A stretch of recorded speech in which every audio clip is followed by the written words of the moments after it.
Tigers baseball on Fox Sports Detroit is presented by Bell Tire.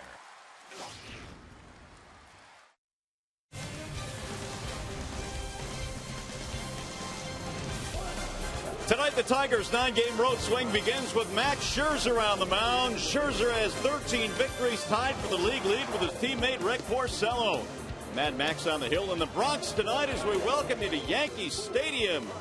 Game 1 in this 4-game series featuring the Detroit Tigers and the New York Yankees. Hi again, everyone, and welcome to Tigers Baseball. Mario and Peppa alongside Rod Allen. Glad to have you with us. Tigers did great work at home, sweeping that series against the Rockies. Now it's on the road, Rod, and what way to start this road trip here in the Bronx against the Yankees? No doubt about that. And usually when you come to Yankee Stadium and you go up against the Yankees, it's usually the Yankees that have a star-studded cast, but not these days. It's the Tigers that pretty much have a better team than the Yankees. They just have to go out and play a little bit better in this place where they haven't played all that well lately. Yeah, and well, it starts with Max Scherzer on the mound tonight, and when you look back at his last 7 starts, he is undefeated. Max pitching as well as anybody in baseball right now. Well, he had that one hiccup against the Kansas City Royals where he gave up 10 earned runs, arguably one of the worst starts in his career. But since that start, Max kind of got back to the drawing board. He started throwing his fastball with much more aggression, 94, 95 in the very first inning. And as you mentioned, the last 7, he's been spectacular, 5-0 with a 2.08 ERA. And, well, the batting average is awfully low against Max. You know who's excited to come to New York every single time? That would be Miguel Cabrera, because when you look at his numbers at the new Yankee Stadium, this guy just absolutely rakes here. Yeah, he does. He killed that old Yankee Stadium, too. He just kills the Yankees wherever they are. It doesn't matter whether it was in Florida. It doesn't matter whether it's Detroit, the new Yankee Stadium, old Yankee Stadium. Miguel Cabrera's absolutely clobbered them. 16 games in this particular ballpark since it opened, 10 home runs, 21 driven in. Those home runs against Mariano Rivera last night, I mean, they just sent chills down your spine. That's how good he is. He's the game's best. And when the bright lights come on, Miggy's always shining very brightly here in New York. All right, now these next 4 days will probably give us our final chance to see the captain, Derek Jeter, in a Yankees uniform here at home. And Jeter, of course, has had a storied career. Well, Derek Jeter is outstanding. There's no doubt about that. Derek Jeter's been one of the best players in the game of baseball, and he is the best player in baseball at that shortstop position. Take a look at everything that he's been able to do. He's been tremendous. All right, after a short break, we'll send you back to the Call Sam Studios, and we will check in with John Keating in just a few minutes. But coming up in this one tonight, how about Victor Martinez? He's been hot as well. Victor, in the last 2 ball games, has hit homers. We'll see if he continues that here tonight. Tigers-Yankees, Game 1, coming up next.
Sports Detroit is brought to you by Comerica Bank, a part of Detroit and the community since 1849.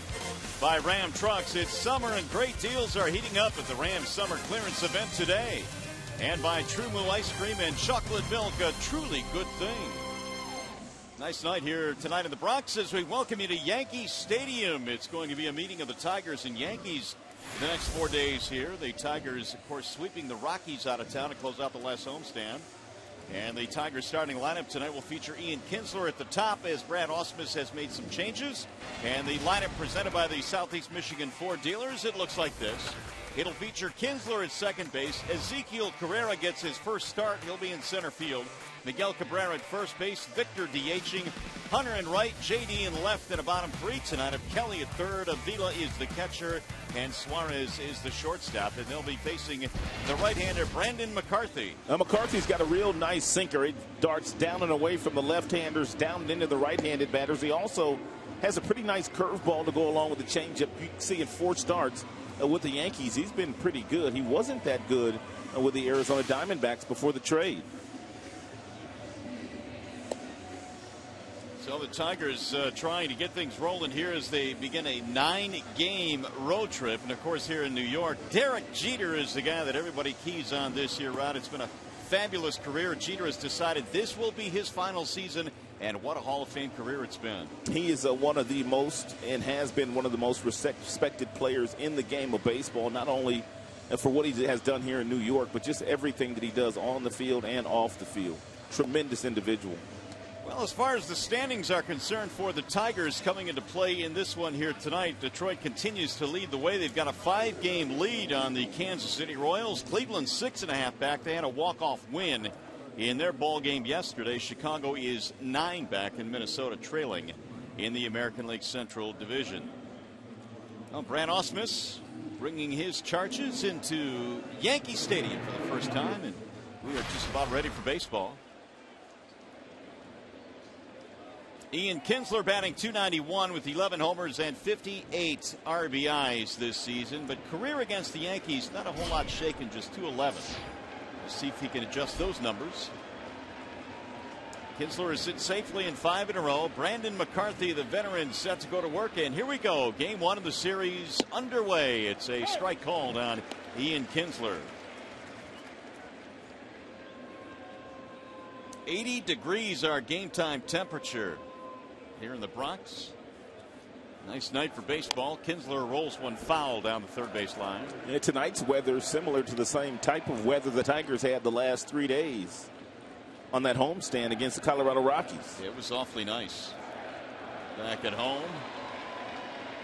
4 here in New York, then it's on to Toronto, and then a 2-gamer against the Pittsburgh Pirates. That's how this 9-game stretch will look. Here's the 0-2, and it's rolled foul again. Kinsler has 58 RBIs this season. Pretty good homestand. Had 8 hits. And in fact, had a really good series against the Colorado Rockies. Anytime you're a right-handed batter and you go up against a right-hander that has a heavy sinker like McCarthy features, you really have to pull your hands close to your body and think about hitting the ball up the middle. As he does there, but it's straight at the second baseman, Stephen Drew, who throws him out, and 1 gone, and the Tigers first. That'll bring up Ezekiel Carrera, who's getting his first start for the Tigers. Began the season at Toledo and had a tremendous season at Toledo. 43 stolen bases for Carrera in Toledo. He was leading the International League at the time of his call-up.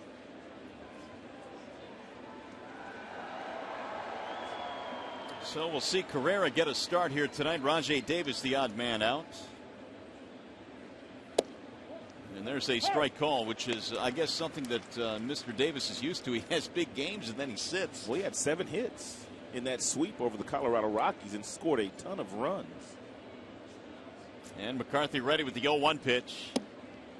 Missed it inside. 1 ball and 1 strike. There's Rajay. But I guess in the grand scheme of things, to be fair to the youngster, Ezekiel Carrera, you had to get him in a game. They called him up a few days ago, and he really hadn't gotten off the bench other than a defensive replacement.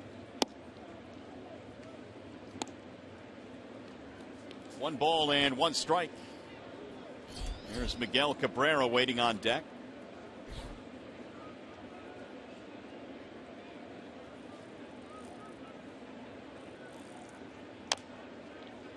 chopper foul at home plate.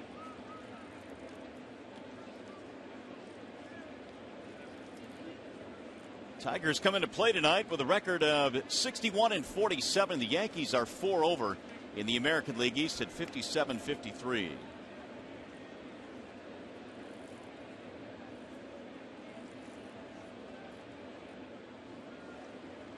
Here's the 2-2. Swing and a miss. Awkward swing there by Carrera, and 2 quick outs in the Tigers' first.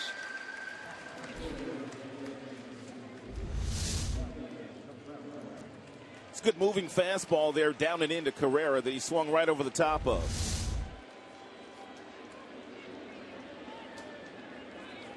So with 2 outs, that'll bring on Miguel Cabrera, who's had a flair for the dramatic in this stadium. Cabrera hitting .315 this year.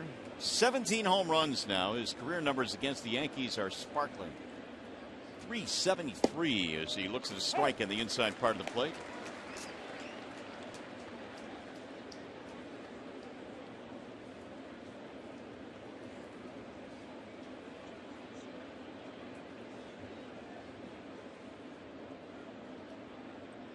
Here's the 0-1, and it's a ball outside. 1 ball, 1 strike on Miguel. Cabrera's hit safely in his last 6, and he hit .409 on the last homestand, which pumped up his numbers a little bit.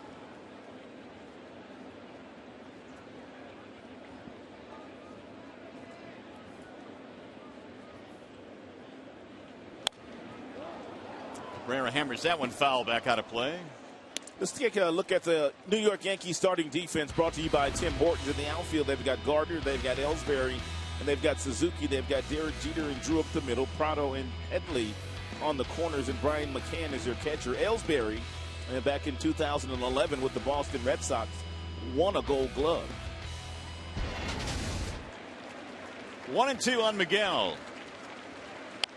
And a ground ball foul hit sharply back to the Tiger dugout.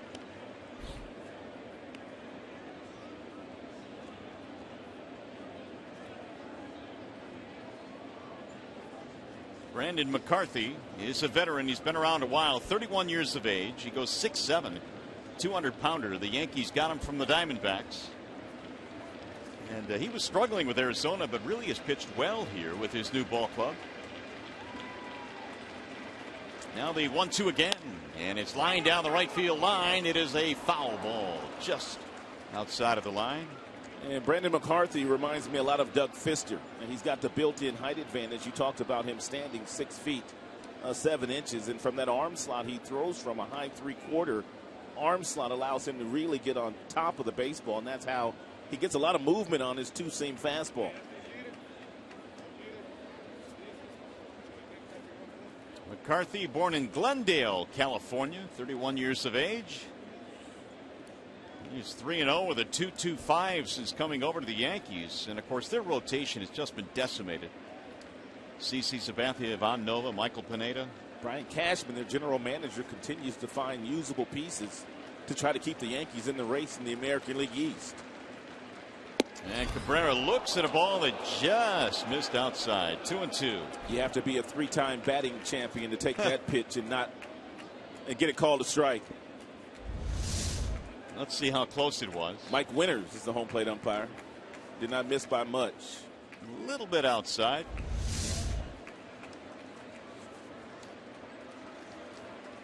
And he went around that time. Cabrera strikes out, and that'll end the inning. So the Tigers go 1-2-3. McCarthy a couple of punch outs. We'll go to the bottom of the first.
In the major leagues, Max Scherzer makes the start tonight for the Tigers, presented by Family Heating, Cooling, and Electrical. He won the Cy Young Award last year, simply dominant with his fastball, 95-96, with an outstanding assortment of off-speed pitches, whether it be the curveball, the slider, or the changeup. And Max kind of lives for the big moment. He loves pitching underneath the bright lights. Well, the lights are about as bright as they get in the big leagues here at Yankee Stadium. Max goes to work now. Brett Gardner will start things off for the Yankees. Gardner batting .284.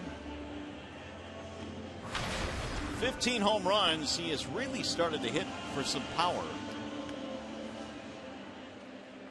Brett Gardner kind of coming into his own this year with the 15 homers, 50 runs driven in. He has clearly been the Yankees MVP first 4 months of the season. Now Max goes to work. His first pitch. Gardner looks at a strike in the inside corner. 15 home runs in the leadoff slot. That is more than anybody else in the major leagues. Trying to get things started here for the Yankees offense, which has a much different look. There's a ball high and away. 1 ball, 1 strike.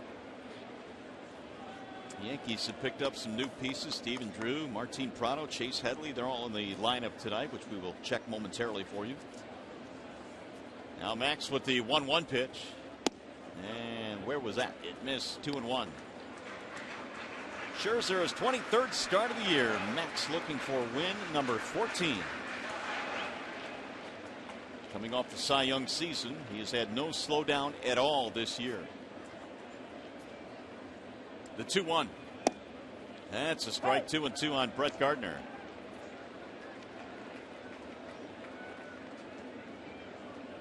Gardner has also knocked in 50 this year. There's Derek Jeter, number 2, waiting on deck.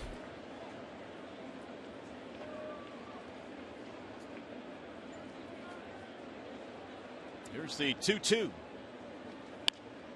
Popped up, shallow left field. Suarez going back, but it's going to be Martinez to come in from left.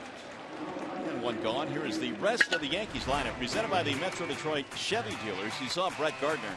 He's been red hot lately, followed by Jeter and Ellsbury. Carlos Beltran is the DH. McCann is catching these days in New York. Headley, Drew, Prado, and Ichiro rounding out the lineup. And here he comes, Derek Jeter stepping in.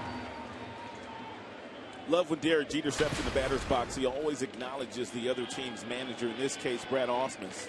He waved at Brad, and Brad politely waved back to Derek Jeter.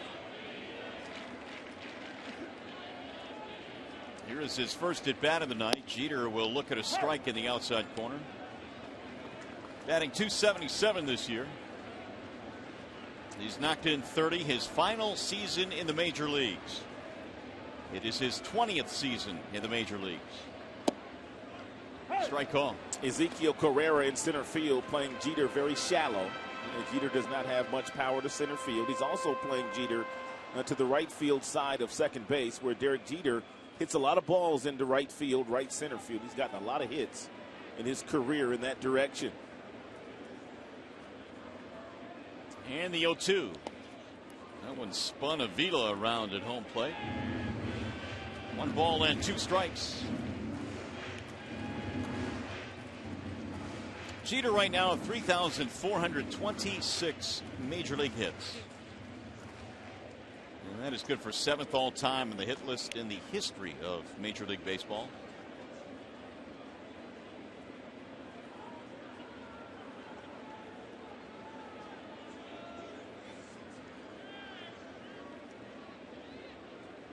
Now the 1-2. Swing and a foul tip into the glove. Strike 3, and Jeter is out. 2 gone. Let's take a look at the Tigers starting defense. It's presented today by Beaumont Health System. In the outfield, it is Martinez, it's Carrera, and Hunter. Suarez, Kinsler up the middle. Don Kelly over at third base. Miguel Cabrera, he's the first baseman. Alex Avila is the catcher. In center field, Carrera, he literally ran down everything. He only made 1 error in 69 games down in AAA. Outstanding slide piece here by Max Scherzer to Derek Jeter to get the first strikeout of this contest. Here is Jacoby Ellsbury, and that ball goes all the way to the backstop. Ellsbury batting in the 3 slot. He is 0 for his last 11. He has slumped of late. Did not have a really good road trip the Yankees just completed. In fact, Ellsbury right now just 2 for his last 22. Here's the 1-0 pitch, and it's outside. 2 balls and no strikes. Ellsbury, one of the high-profile signings the offseason. The Yankees inked him to a very long deal, 7-year deal. Yeah, they basically gave Ellsbury the money that Robinson Cano did not want. It's back out of play, 2-1. Ellsbury, 49 driven in. He has 29 steals, and in his career, he's been a high stolen base guy. He's a nice player. He's a nice two-way player. He's a great center fielder. Doesn't have great arm strength, but he's got really good speed. He takes good routes in the outfield. Not hitting for much average this year, nor power, but he's much better than what he has displayed his first year in pinstripes. 7 years in Boston for Jacoby Ellsbury, and now all of a sudden he finds himself here in the Bronx. 2-2 the count on the Yankees center fielder Jacoby Ellsbury. We're in the bottom of the first, no score. 2 out, nobody on for the Yanks. Driven toward the gap in right center field. Hunter is on the run, not going to get there. It'll drop in. Ellsbury takes a wide turn, but wisely goes back. 2 out single for Jacoby Ellsbury.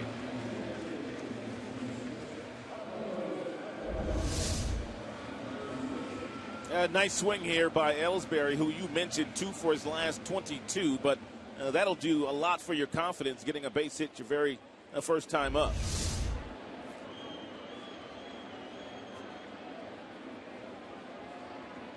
First base hit of the ball game for either side. Here is Carlos Beltran, the designated hitter.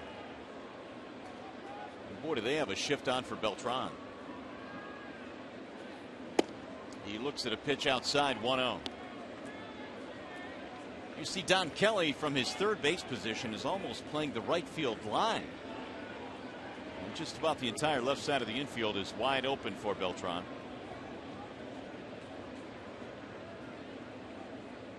.250 batting average this year. The 1-0. Inside, 2 balls and no strikes. I would say that the overwhelming majority of the time that Brad Ausmus decides to shift his defense and to give his team the best chance at getting that hitter out, it's against guys like Beltran, guys that are left-handed, where he takes Castellanos or Kelly and puts him right where Don Kelly is. Other than that, they don't really shift that much on other players. We've got a major one going here. Here's the 2-0. 3 balls, no strikes now on Beltran. You never know here at Yankee Stadium, where they've got that short porch down the right field line. At just 314 feet, Beltran might just have the green light here to swing in the fastball if Max throws him one.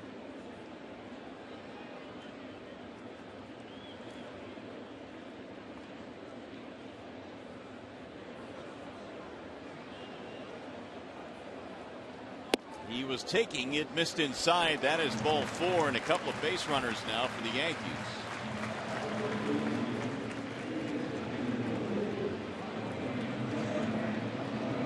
It's going to bring up McCann. And an early visit here from Jeff Jones, who apparently has noticed something you don't normally see the pitching coach come out of the first inning with Scherzer on the hill. He's an outstanding pitching coach, and a couple of starts ago we noticed that with Porcello. He made an early trip out to the mound to tell Rick Porcello something. He did the same thing with Anibal Sanchez yesterday, and today it's Max. And you can see him kind of looking at that front shoulder. He didn't really point to his left shoulder, Jeff Jones, but I could tell that conversation had something to do with the front side of Max's body. And it really is amazing the nuances that a pitching coach can notice from the dugout. And apparently he has noticed something with Max. And by him pointing to that left shoulder pretty much tells everybody that Max's line was off. You want that front shoulder, that front foot going directly toward home plate when the ball gets right before you release the ball out of your hand. Now McCann is given time in home plate. Brian McCann batting .239. He's got 11 homers this year. He's knocked in 46. 2 on, 2 out.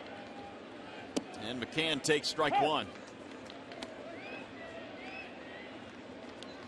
It's pretty much all left-handed lineup that Max will face here today, with the exception of Martin PRADO and Derek Jeter.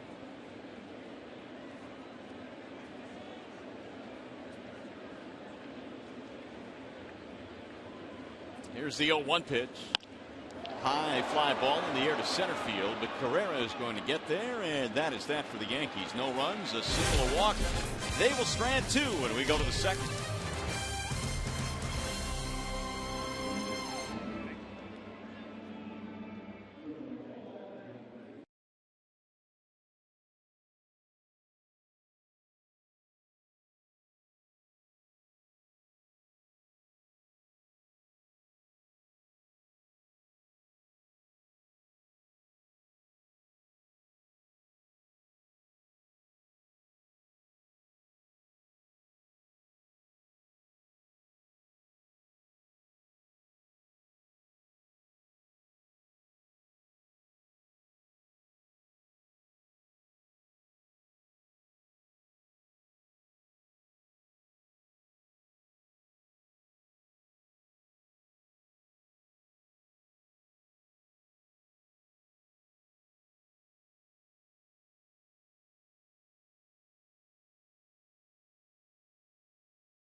Yankee Stadium. Our predictions now for tonight's Fox Sports Detroit Tigers Player of the Game, presented by McDonald's new triple cheeseburger for just $2. Torrey Hunter's had great numbers against Brandon McCarthy. He is my selection. Victor's played very well in this ballpark lately. He's gotten a ton of hits, and not to mention back-to-back three-run days with two three-run homers in back-to-back days.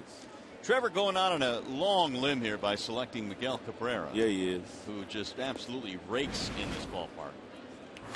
Here's Victor Martinez to begin things in the second. Martinez, Hunter, and then J.D. Martinez. McCarthy got him 1-2-3 with a couple of strikeouts in the first, and he throws ball one outside.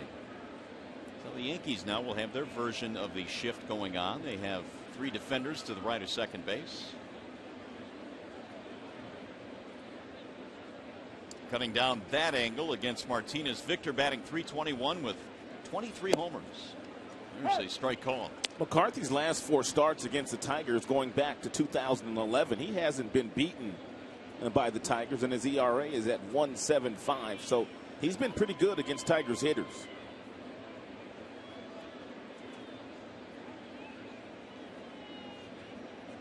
Here's the 1-1 pitch. And it's in there, a strike called. 1-2 on Martinez. Here are the career numbers against McCarthy. .333, 4 doubles, 1 long ball. Victor has homered in each of his last 2 and has hit safely now in 12 of his previous 14 games. He has really combined with Cabrera to form a nice 1-2 punch in the middle of the lineup. That is shot down the right field line, going to go up against the wall. Dug out there by Ichiro, on his way to second. Martinez will slide in safely with a double. There was a time where you would not challenge the arm of Ichiro Suzuki. But Victor Martinez knew he could challenge him there because Ichiro had to run so far to get to that baseball.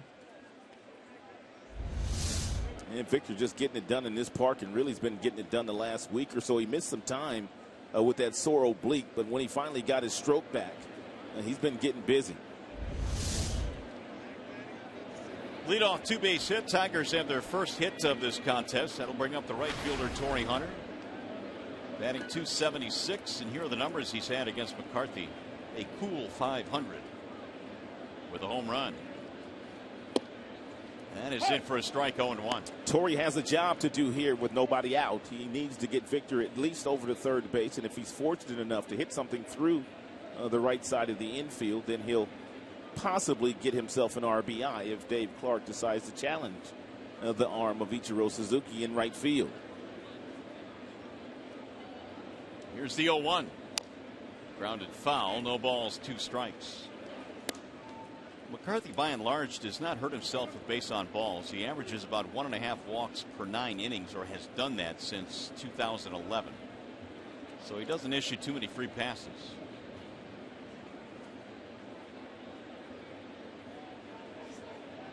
Torrey waiting on an 0-2 pitch.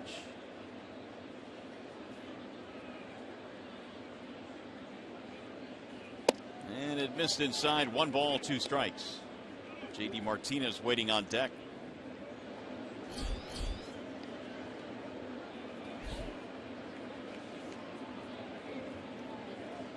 Tigers on the last homestand started slowly. They lost 2 out of 3 to the White Sox, and then they swept the hobbled Colorado Rockies out of town. Swing and a miss, and Hunter goes down on strikes. McCarthy now has 3 strikeouts already. He got Miguel on a breaking ball as well. He got that same breaking ball, curve ball to Torrey Hunter. He bounced right off the plate, and that Torrey couldn't hold up on. Here's J.D. Martinez. 2 for 9 career against the Yankees. Hadn't seen him a whole lot. J.D. now with 15 home runs this year. And McCarthy already as many strikeouts here tonight as he had in his last start. Against the Texas Rangers, he had only 3 strikeouts in 6 innings. J.D. grounds it foul, 0-1. Well, how about his ratio early on in this ball game?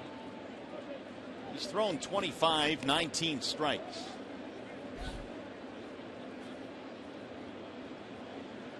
Victor Martinez led it off with a double. He is standing at second. JD had a pretty good homestand, hit .350 on that last homestand at Comerica. Here's the 0-1. Strike called in the outside corner, 0-2, and Mike Winters has been getting a few lookbacks early in this game. JD gave him one there. Well, you talked about the fact that McCarthy has outstanding command, and there's no doubt he's going to get the benefit of the doubt as this game goes on because he's always around the plate. That same pitch right there was called a ball when Miggy was up, though. Yes, it was. Not surprising. Checked the swing. He did not go. And Martinez will hold at second base. Mike Walensky down at first signaled he held up. 1-2 the count.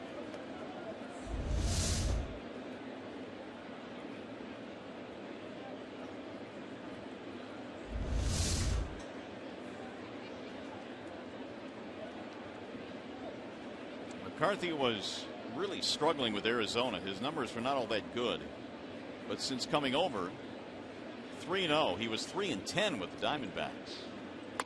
Little chopper toward third, foul. McCarthy was acquired for Vidal Nuno, who pitched against the Tigers in Arizona when the Tigers were there on the last trip. There's Don Kelly waiting on deck. He is giving Nick Castellanos a night off.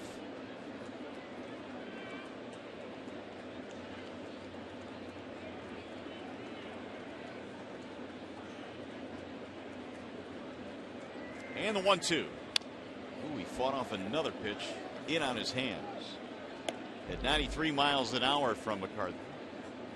And the count stays 1-2.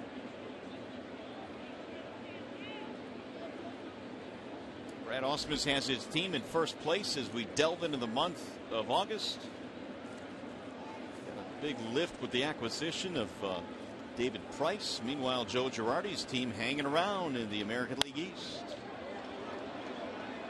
The Yankees are 5 games behind the Orioles in third place. When they leave this homestand that they're currently on right now, the Yankees, they go play the Baltimore Orioles in a 3-game series. They feel like they can still catch them. Well, the numbers say they can. 5 out with about 2 months to go is certainly not insurmountable. And of course, the 2 wild cards come into play as well. Meanwhile, Martinez has been a tough out to this point. And another check swing. That one missed. 2-2. We've seen a lot of check swings already on that curveball thrown by Brandon McCarthy. It must be tough for the right-handers to pick up. Second check swing of this at-bat by J.D. Martinez.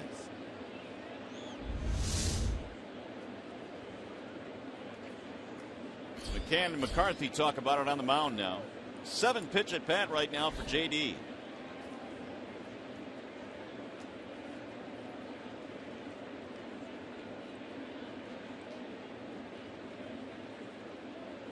McCarthy came in pitching well over his last 6 starts, a 5-0 record. 2.41 ERA in that stretch as well. Exactly what the Yankees needed when they acquired him. And he missed low. Now the count fills up. 3-2 on J.D. Martinez. It's been a good at bat for J.D. He has battled to get that count full now. Everybody talks about the power of Martinez, and rightfully so, but he does come in batting .319 this year. Well above his average, career average that he had posted with the Houston Astros. And another foul. That last one at 95 from McCarthy. That was a 4-seam fastball there by Brandon. Everything else, for the most part, has been a 2-seam variety this evening.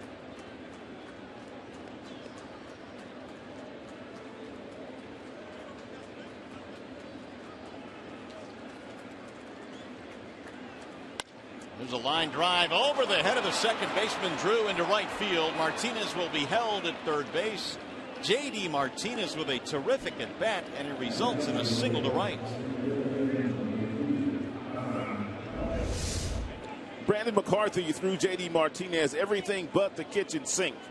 Finally got a fastball that was down and away, hit it right over the head of Stephen Drew, who's still learning how to play second base. He's only played 4 games as a professional at second base, and all of those have been in the last 4 days with the New York Yankees.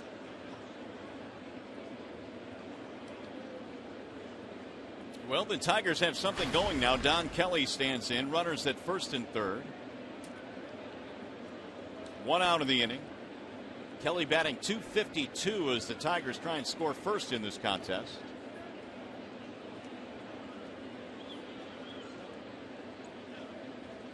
And it's drilled to right but foul. Donnie got out in front of the fastball that time.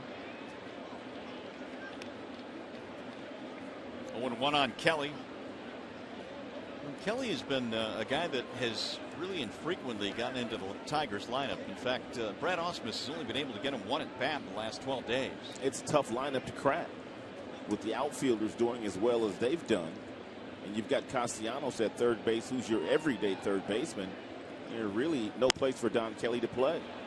Slicing down the left field line, foul.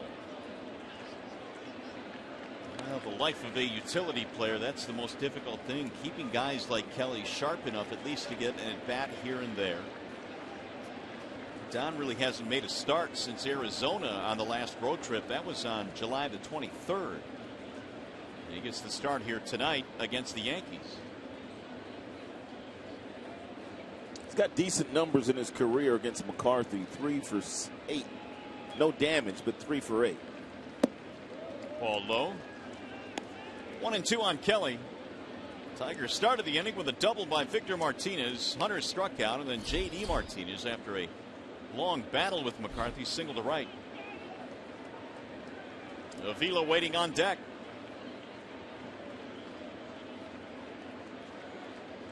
And the 1-2. Inside, 2 balls and 2 strikes.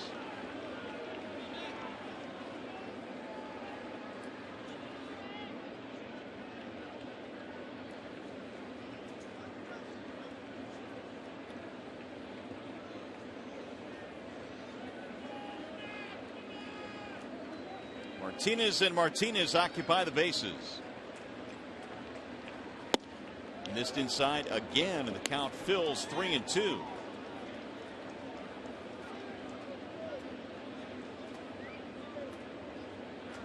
So Kelly, after falling behind, is now waiting on a 3-2 offering from Brandon McCarthy, who had a relatively easy first inning, but a different story here in the second. And the 3-2, runner going from first. It is outside, ball 4. That will load the bases. Well, that at bat by Kelly. That's back-to-back pretty good at bats. And now 40 total for McCarthy. 24 in this inning alone.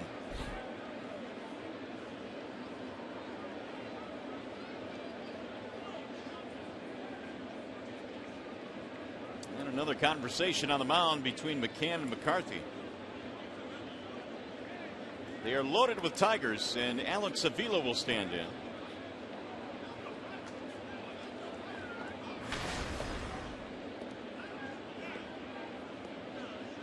Decent numbers for Avila, career against the Yankees. Hit 4 home runs, batting .265. 7 homers this year for the Tigers backstop.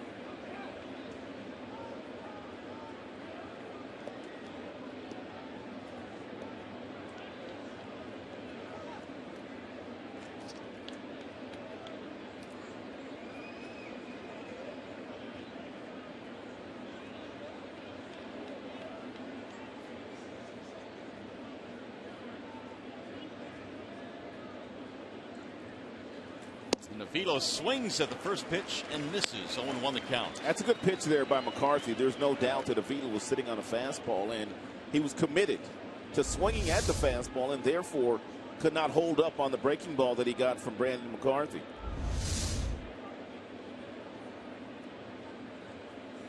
Tigers trying to continue their trend of being a very good road team this year. 31-20 away from Comerica Park. And they've got a 9-gamer starting tonight. That missed inside, 1-1. 9 games in 9 days on this road trip. Yeah, the Tigers will not have an off day either coming off the road trip. They'll have a 5-game homestand that will follow this trip. So they're in a pretty good stretch right now. And really, I think in the month of August, we'll learn plenty about this ball club with all the road games they'll be playing. The 1-1. Avila looks at ball 2. Tigers have done a nice job of laying off some of the pitches that McCarthy got away with in the very first inning. Those breaking balls down, the sinker down as well. They've made him get the ball up in the strike zone. Outstanding at bats by J.D. Martinez, followed by Don Kelly, who got a base on balls from Brandon. So Avila now waiting on a 2-1 pitch with the bases loaded. Fastball friendly count. And he rolls it foul. Little cutting action to that last fastball. Most of his fastballs have had some downward movement to the left-handers, down and in to the right-handers, but that one, a little cut fastball, got in on the hands of Avila. This has been a very labor-intensive second inning for Brandon McCarthy. The Tigers have that kind of offense. They can stress out just about any starting pitcher. Avila was 3 for 7 in the series against the Rockies. Got an early RBI chance here in the second. Waiting on a 2-2. Here it is. We'll get back out of play down the left field line. That is something that McCarthy had to deal with a lot in his last couple of starts. No problem getting ahead because he's got really good command, but difficult time of putting guys away. The Texas Rangers in back-to-back starts fouled off a lot of pitches against McCarthy, and already here tonight the Tigers have fouled off quite a few. Well, they have, and you go back to that at bat from J.D. Martinez, who had a lengthy battle with McCarthy, and then Kelly fell behind and then got ahead and he walked.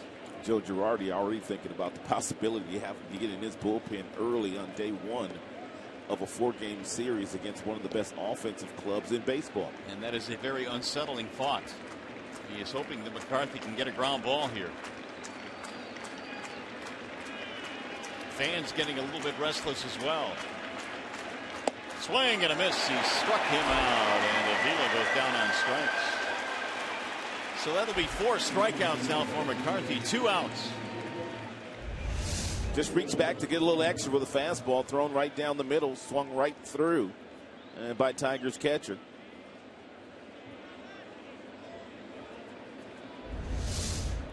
Two strikeouts in the first and now 2 here in the second. It's going to be up to the rookie Eugenio Suarez. Tigers would hate to waste this bases loaded opportunity here. Suarez batting .255.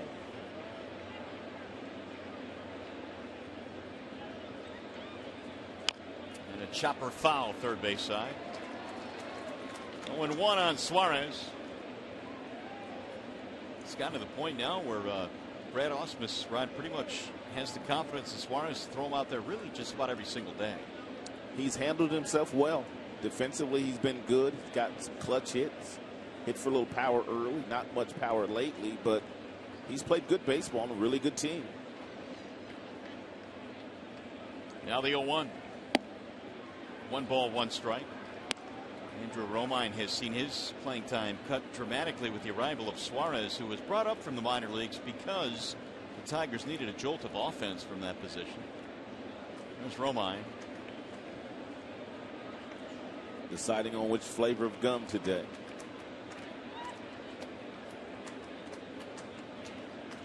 Here's the 1-1. Ooh, he banged that one off his foot. 1-2 now on Suarez. He'll do the foul ball dance.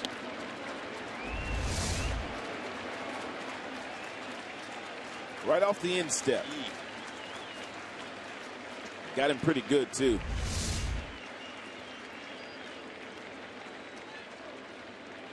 One and two.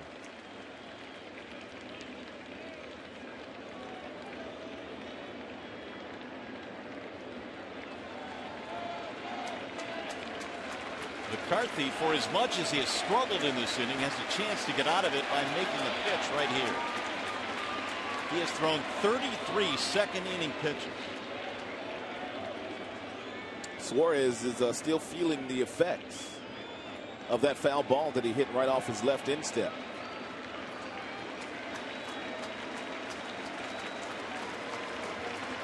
Now the crowd trying to help out McCarthy here. 1-2. Got him looking. Strike 3. Suarez is punched out. 5th strikeout already for McCarthy, and the Tigers will leave him loaded.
And Yankees here in the bottom half of the second inning, and a lot of Tiger fans made the trip to Yankee Stadium. Among them, Jack White, one of the greatest guitarists in music today. He's here, a big Tigers fan, sitting in the front row here at Yankee Stadium. And earlier, he was inside the clubhouse alongside Brian Holiday and Omar Vizquel. They attended one of his concerts in Detroit.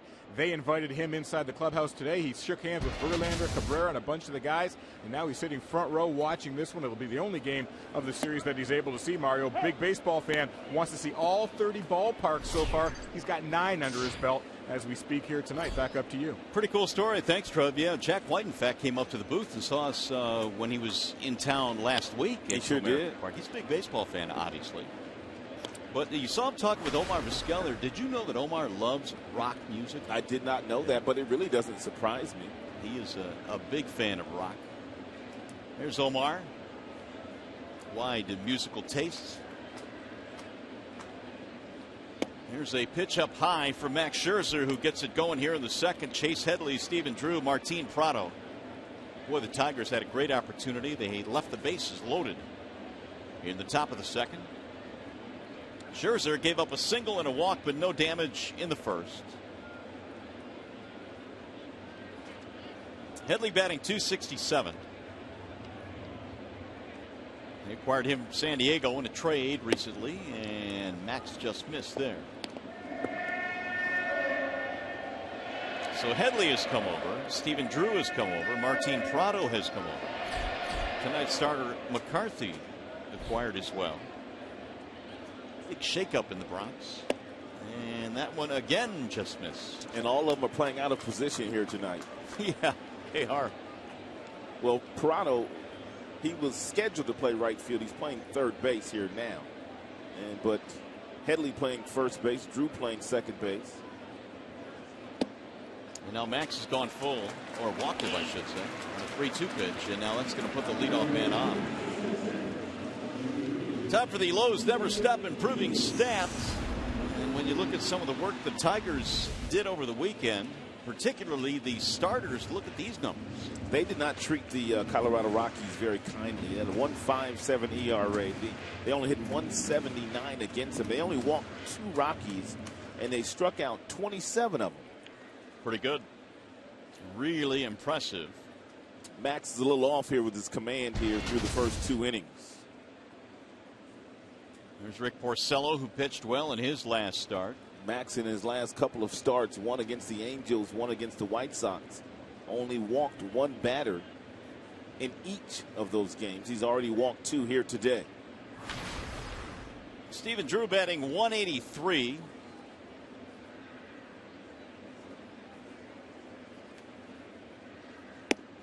And Scherzer delivers a strike. 0-1 the count. 2 walks in the game, plus a single for the Yankees. A couple of days ago, he was playing for the Boston Red Sox, and the Yankees were in town, and they had an off day. He just simply grabbed his gear out of one clubhouse and walked to the other clubhouse. The 0-1. High fly ball right field. Not deep at all. Here comes Torrey Hunter. And Drew is out 1 away. And that'll bring up Martin Prado.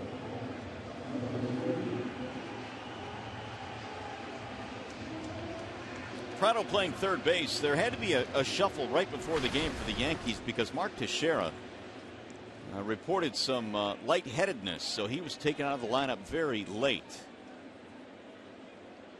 Prado to third, and Chase Headley moved from third to first for Joe Girardi. So Teixeira, one of their bigger bats, out of the lineup tonight. 1 on 1 out. Martin Prado stands in.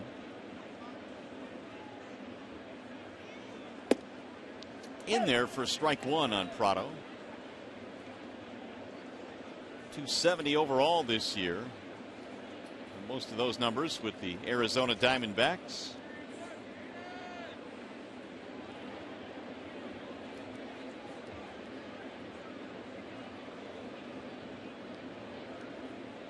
Picked him up on Thursday for a minor leaguer. The 0-1. Broken bat roller towards short. Suarez to his right, goes to second 1, and a double play. 6-4-3 gets Max out of the inning. No runs, a walk, and nobody left. Tigers baseball tonight presented by Bell Tire.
We have the meats.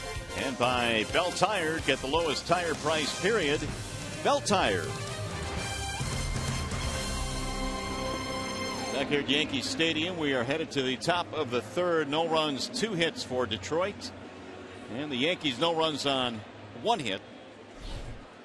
Top of the order coming up for the Tigers. It'll be Kinsler, then Carrera, then Cabrera. He had bounced out his first time up. Got to talk to Brad about not putting Carrera and Cabrera next to each other in the lineup. It's just too difficult. Yeah, that could be a tongue twister. There's a strike called on Kinsler. Well, McCarthy really struggled to get through the second, through a ton of pitches. He's up to 51 now, so he needs a quick third. The 0-1 to Kinsler is grounded to third. Nice play there by Prado. 1 gone. Kinsler does not bunt all that often for a base hit down toward third base, but even though, and Prado was right at the cut of the grass, and Kinsler hit an absolute bullet right at him. 1 step of the dive, gets up and throws accurately, and back across the diamond to Chase Headley. Chase Headley had a tough time finding first base. He was struggling, wasn't he? Not a first baseman by trade. Where is it? There it is. But again, Teixeira was a late scratch because of lightheadedness, so Headley had to move over from third to first. Ezequiel Carrera tries to butt his way on. He will do that at least once a game with the speed that he has running from that side of the batter's box. If he gets it down, it's always a bang-bang play, and many times he's able to beat it out because he's so fast. Carrera's had time in the major leagues with Cleveland and Philadelphia briefly last year. He performed well against the Tigers when he was with Cleveland. Tigers may have remembered that, and they signed him as a minor league free agent in December, and all he did was go down to Toledo and become an all-star there. And really, they signed him as an insurance policy, somebody that could play center field if Austin Jackson had an injury. Slapped to third this time. Prado has a bit of an easier play. 2 gone. And of course, when Jackson was traded to Seattle, they simply called up Carrera because he has center field experience. Here's Miguel Cabrera now with 2 outs. Miggy struck out back in the first. And McCarthy doing exactly what he wanted to do. A couple of quick outs here. However, Cabrera stands in 6-game hitting streak.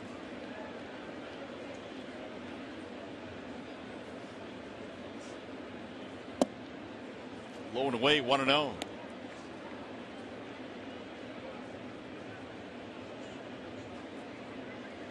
And in that hitting streak, which obviously is not a very large sampling, but still impressive, 409.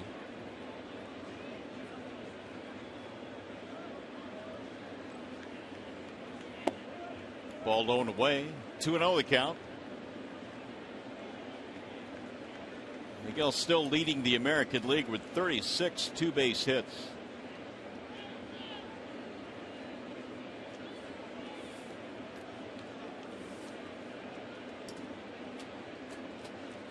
Here's the 2-0. That's in there. 2-1 the count.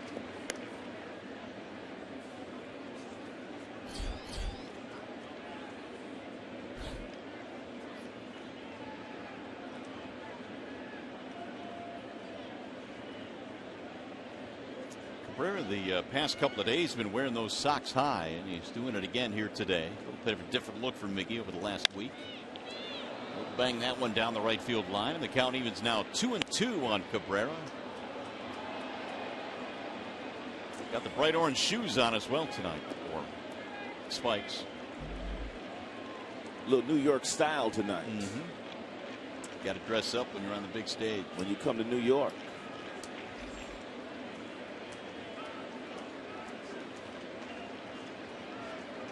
Now McCarthy ready with the 2-2 offering.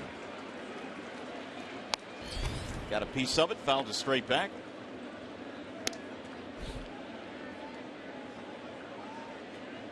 Two out, nobody on. We're in the third. Tigers had a golden opportunity back in the second. They had the bases loaded on a double by Victor, a single by Martinez, and a walk to Kelly. But strikeouts of Avila and Suarez got McCarthy out of any trouble. It took a while, though, for him to pitch through that second. Just missed. Ooh, he held it there, too. He really wanted it, didn't get it. 3-2. Mike Winters, your home plate umpire tonight. McCarthy struck Miguel Cabrera out his first time up today with a breaking ball. He's not afraid to throw that breaking ball right here in a 3-2 count. He's got pretty good command, and he trusts the pitch. Fouled away. Nice spoil there by Miggy on a good two-seam fastball at 94, down and in. Miggy's got some kind of issue going on with his leg. Look at the movement on this two-seamer. That's 94. And you can see the wince.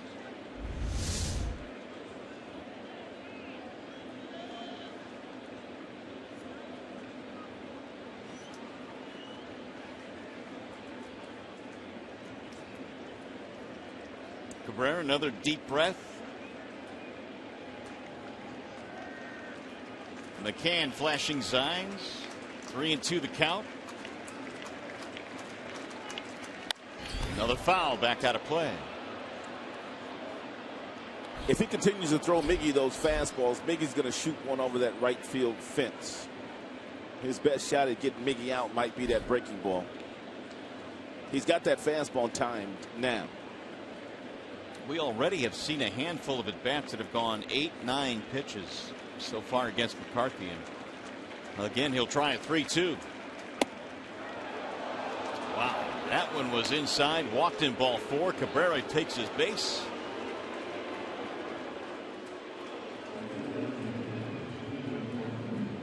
We're going to make that our Bell Tire pitch by pitch at how McCarthy goes after Miggy. Misses with the first couple of pitches. Then finally able to throw a couple of strikes. Miggy started fouling off some pitches, which were mainly fastballs. I don't think he threw him a breaking ball. Everything was a heater. He got up to 95. Miggy finally took that last fastball inside for ball 4. Woo, was that close? Did not throw him a breaking ball in that total sequence. I don't know if Miggy was wincing because it was close or he was wincing because he thought it was going to hit him. So with 2 outs, here's Martinez. The Tigers have a man at first and a strike on the outer edge. Last 3 starts for Brandon McCarthy. He's been doing pretty well against left-handed batters, but Victor touched him up for a double already in this game. Triple modest 4-game hit streak going now for Martinez as they once again employ the shift.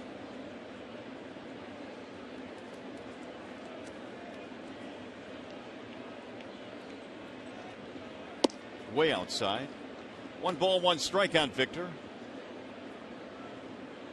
So here we are in the 3rd inning, and already McCarthy now has thrown 66 pitches, which is not a good recipe for hanging around very long. And he's already walked a couple of Tigers batters, which is something that he very seldom does, walk 2 in a game.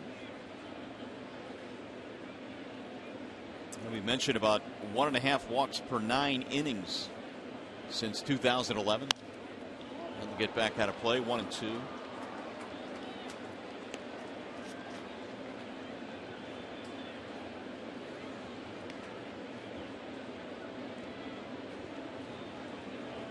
Victor now has at least 1 hit in 13 of his last 15 games for the Tigers as he starts to heat up again here in the second half. Brian McCann, he makes a lot of visits out to the mound. Took the words out of my mouth. That's like the 5th one already today. This one, fortunately, was a very quick one.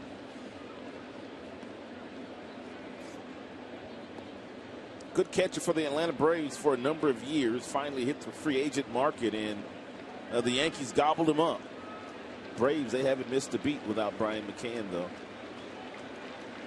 And the 1-2. Fouled straight back. A couple of big contracts in the offseason for the Yankees. We talked about Ellsbury's 7-year deal, McCann's contract as well. Yeah, they spent some money, but their pitching staff has been decimated with injuries so far this year. Therefore, they're 5 games out in the American League East.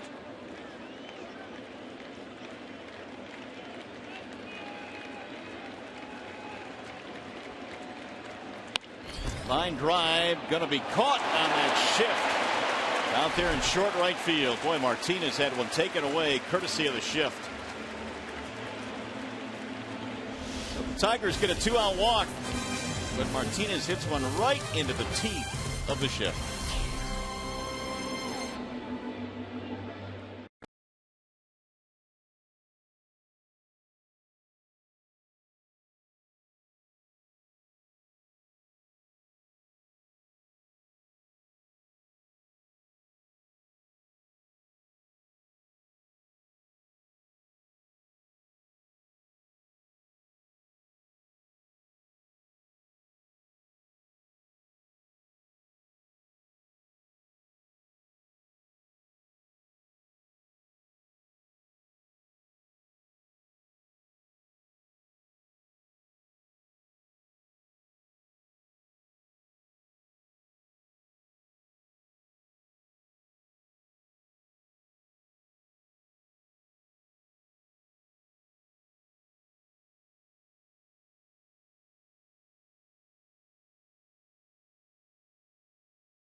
No score as we come back here to Yankee Stadium. Ichiro Suzuki leading it off as we go to the bottom of the third. Scherzer will face Ichiro, Gardner, and Jeter. PRADO hit into a double play back in the second to end any possible threat. And there's a single to center field for Jeter. So the Yankees have had at least one base runner in every inning so far. Ichiro Suzuki still swinging that magic wand. Ichiro with a base hit, I meant to say. Jeter will bat third in this inning. How about the Bernstein advantage now belongs to Max Scherzer with Brett Gardner stepping in. Look at these numbers. He's been dominant against Brett. 0 for 15, 5 strikeouts. But Brett Gardner right now is swinging the bat better than he has in pretty much his whole entire career lately. Yeah, that he has. In fact, since the All-Star break, Gardner batting .315. So he's just recognizing pitches these days. He's got great balance in the batter's box. Able to pick out the strikes from the balls and not leaving the strike zone all that frequently. He's homered in 5 of his last 6 games. Yeah, the power numbers are way up right now. 15 home runs. That is a career high, and we've got little less than 2 months to go in the season. He was just named Player of the Week as well in the American League. Ichiro down at first has 6 stolen bases. Not quite the threat he was early in his career when he broke in back in 2001. Strike call. 1 ball, 1 strike.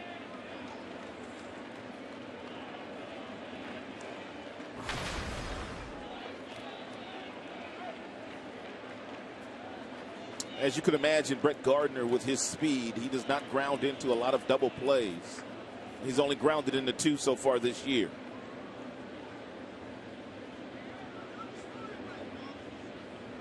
Max, as he likes to do with a base stealer at first base, will hold the baseball. And Ichiro back in the heyday, he would routinely steal between 40 and 50 bags a year. Ichiro was awfully fun to watch when he came stateside in 2001. Rookie of the Year, MVP, won a Gold Glove, and then went on to win 10 straight Gold Gloves.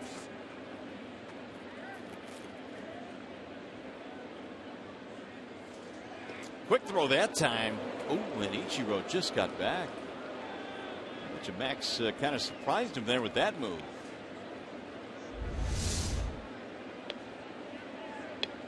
Right in the bag, too. It's a great throw by Max, and Miggy allowed that ball to travel all the way to the bag, so all he had to do was just drop the tag on the right hand of Ichiro.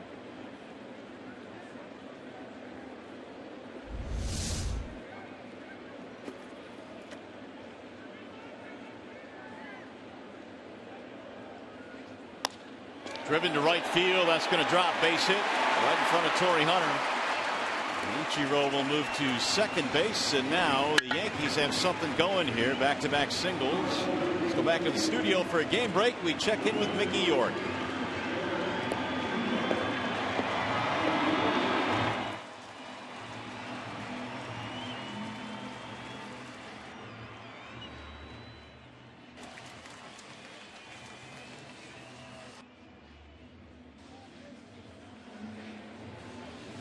All right, Mick, the Indians came in 6.5 back. They had a walk-off win yesterday, so they're not going anywhere. Scherzer now has a little bit of a problem to deal with. He's got Jeter coming up here with 2 on, nobody out. Yeah, he missed his location on that last fastball to Gardner. Avila wanted that ball away. And it ended up on the inner third of home plate. And the way Gardner's going, Max is lucky that didn't go out of the ballpark. Jeter offers a bunt, strike 1. Here's that last pitch. You can see Avila wanted that ball away, and it simply leaked right back over the heart of the plate. Max did not hit the glove. Yeah, especially with that short right field porch. Now Max with a 1-strike count on Jeter.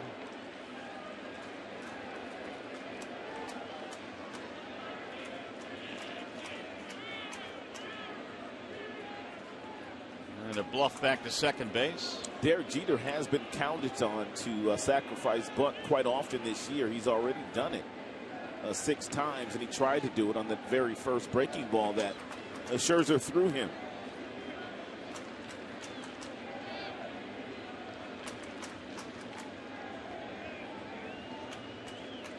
Here's the 0-1. And he tried it again and fouled it off. And it got a V. And that's going to take Alex a while now.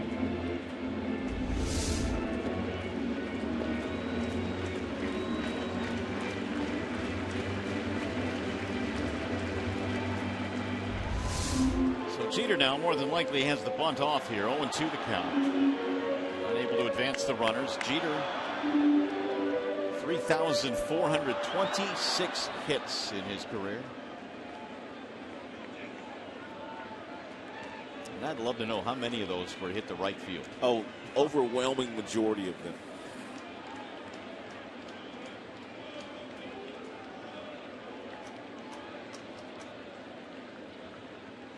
Here's the 0-2. Ooh, look out inside, Jeter. 1-2 the count.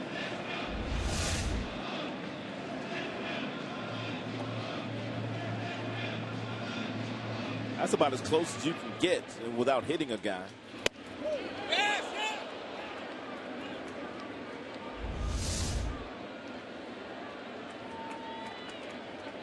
Scherzer gave up a single and a walk in the first, a walk in the second. Now a couple of base hits here in the third.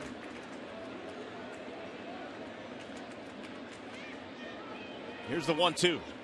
Jeter slaps one to right field. It's going to drop. Base hit. Ichiro will be stopped at third base.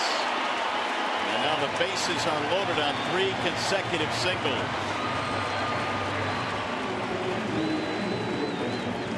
Nobody out. Middle of the lineup coming up for the Yankees. Here's that patented swing by Derek Jeter. Fastball away from him. He pulls the hands close to the body, leads with the bat knob, slices it into right field. He has done that a lot throughout his illustrious major league career.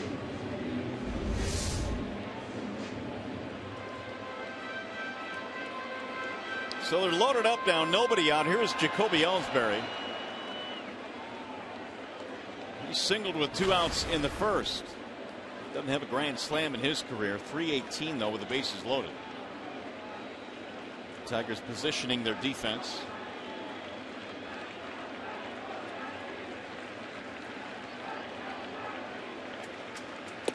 Ball 1 way high. You can just tell that Max just seems a little bit out of sorts in this one.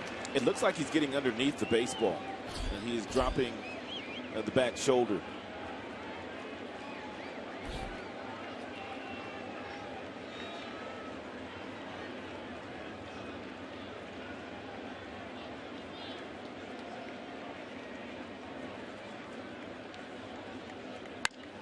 Fly ball, center field, hit well. Carrera's on the run, still going back. Dives and he makes the catch. What a catch by Carrera. Ezequiel Carrera in his first start of the season for the Tigers with a highlight play. That is one of the best catches you'll see this year. Holy cats. Did you see that? He got a holy cats out of you. Oh my goodness. I mean, he stretched out. Wow. Says Derek Jeter. Incredible play. Look how far he had to run to get there. And then stretched out and made a spectacular catch. Unbelievable. Onto the warning track. As good a play as you will see. Are they thinking about reviewing this or something? Yes, they are. What are they reviewing? They dropped it? Yeah, I think that's what they're going to look at. And Max, meanwhile, appreciates the effort by Carrera. Now, he can play some center field. There's no doubt about that. And we'll see if they indeed want to review this play.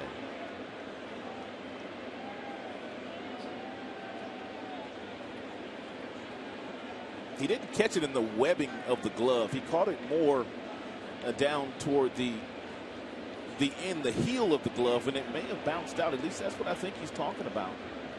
That replay that we just showed you kind of, validated it a little bit. Here's our best look right here.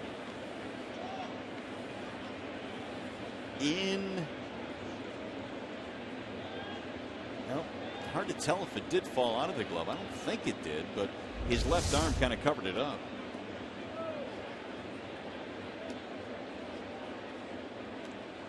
And Joe Girardi is going to head back to the bench, and the catch will stand.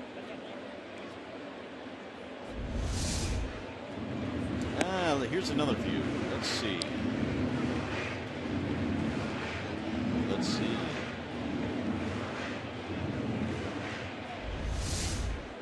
Well, we're moving on. The catch is going to stand.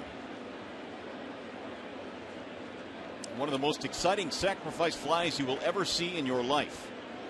To make it 1-0 Yankees, an RBI for Ellsbury. And here is Beltran with runners at first and third. Line back up the middle, caught on the backhand by Kinsler. 2 gone.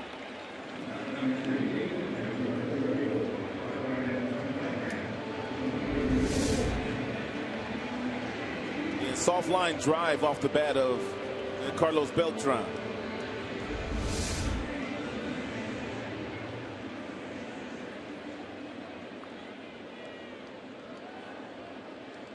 Well, Ellsbury still can't believe it. He can't buy a hit right now. He's right, though. That ball did seem like it did make contact with the ground. A little bit high. 1 ball, no strikes on McCann.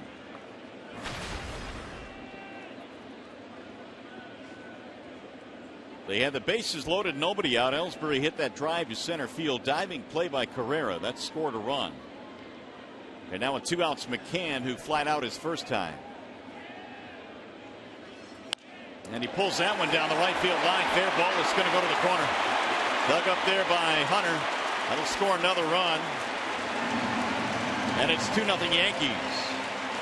Yankees knew they had to come in here today, coming off their road trip in Boston, where they got a nice win last night and played pretty good baseball against the Tigers. Tigers have an outstanding starting staff, but the game still has to be played, and the Yankees are still trying to get into the postseason themselves. And Scherzer now has given up 5 hits. It's an RBI for McCann to make it 2-0 Yankees. There's Chase Headley.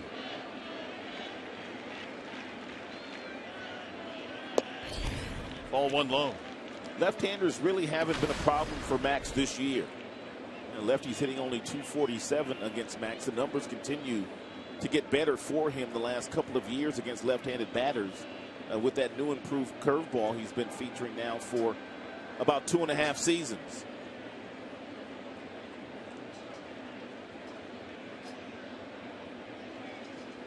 Here's the 1-0 pitch. Fouled off the mask, and the count now is 1 ball, 1 strike as Vila tries again to regain his senses. He's already been bit 3 times today. Nothing new.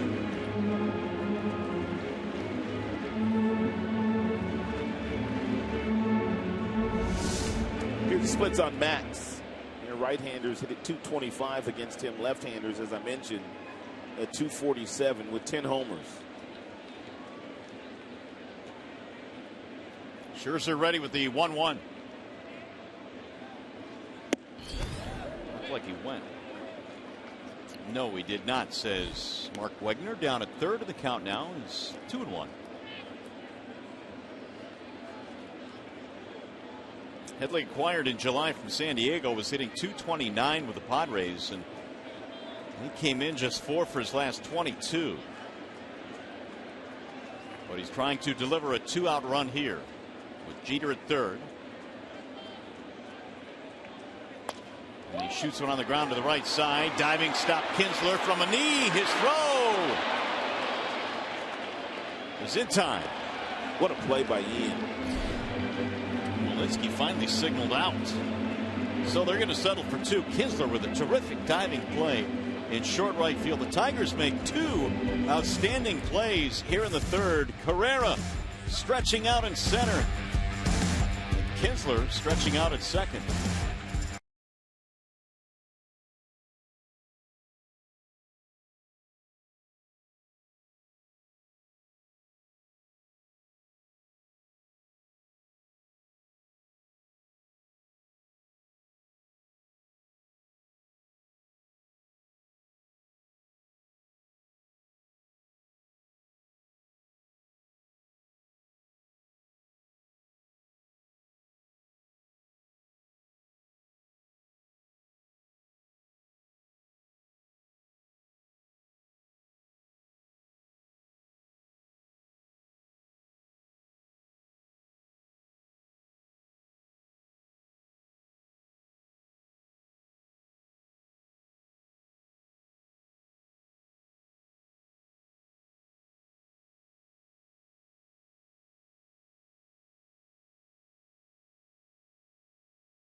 hashtag Detroit fan photo for a chance to have it shown in an upcoming game broadcast.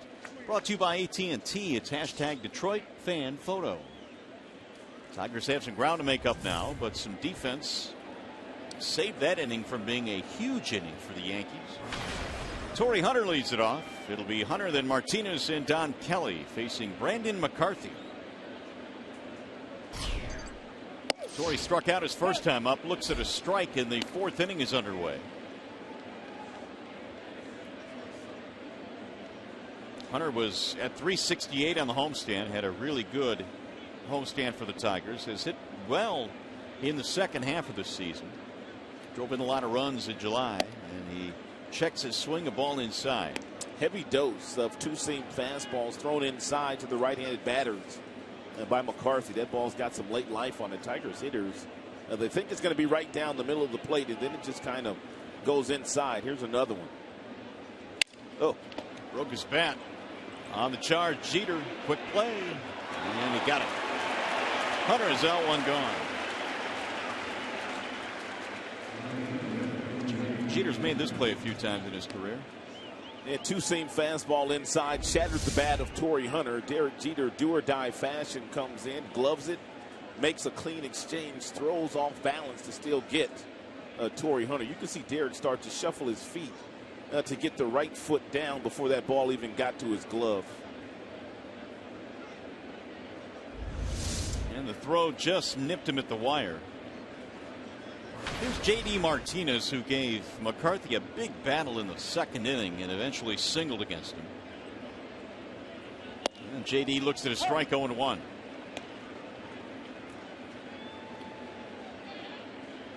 Tigers had their best scoring chance early in this game in the second. Double single walk to load the bases, but strikeouts of Avila and Suarez ended the inning for McCarthy.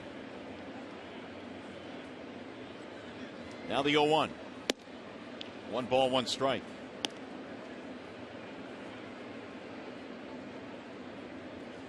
Well, we've seen Martinez now, JD that is, for a while, Rod. Did you know he was as good of a hitter, or expect him to be as good of a hitter? We know about the power. No, I had no idea. I really didn't. Obviously, when we saw him from afar when he was wearing the Houston Astros uniform, I didn't notice him all that much. But he had some good at-bats for the Tigers when he first got called up. Brad Ausmus picked his spots with J.D. J.D. continued to earn more playing time, and then the confidence came, and then he just kind of took off. But had no idea that he could put up the kind of numbers that he had put up so far with Detroit.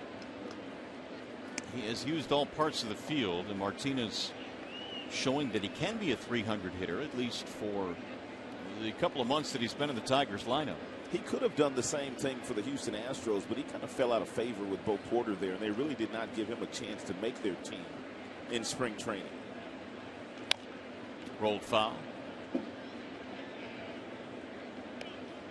1-2 on JD, 1 gone here in the fourth. Dave Clark, however, Tigers third base coach who coached JD Martinez last year, told me the day that JD Martinez got called up, he said, "Where do you see this kid? You're going to really like him. You're going to really like everything about him on and off the field." Swing and a miss, and McCarthy got him that time. 2 gone. It is 6 strikeouts now for McCarthy. And don't forget, Saturday, August 16th, the Tigers battle the Seattle Mariners. Lloyd McClendon bringing his team back to town. 7:08 start. Fans are invited to stay after the game for a fireworks spectacular, courtesy of Pepsi. Call 866-66-TIGER or visit tigers.com. Legendary Lloyd's got himself a pretty good team. He does. And they're playing decent baseball. There's a strike called on Kelly. I mean, they had Robinson Cano at the beginning of the season. Kyle Seager, their third baseman, made an all-star team. They now have Jackson in center field. Kendrys Morales was traded to them from the Minnesota Twins. And they're only 2 games out of a wild card spot. And they've got good pitching with Iwakuma and King Felix. There are the wild card standings. Angels and Toronto, the top 2 teams in those standings. Slapped foul down the left field line. Meanwhile, McCarthy, even though he's thrown 81 pitches now. Has gone 14 of 16 on first pitch strikes. Tigers have fouled off a lot of pitches already here tonight, but that's the story. Against McCarthy his last couple of outings, Texas Rangers also fouled off a lot of pitches. As is Kelly right now. He might not make it through 5 here today. Donnie walked in the second.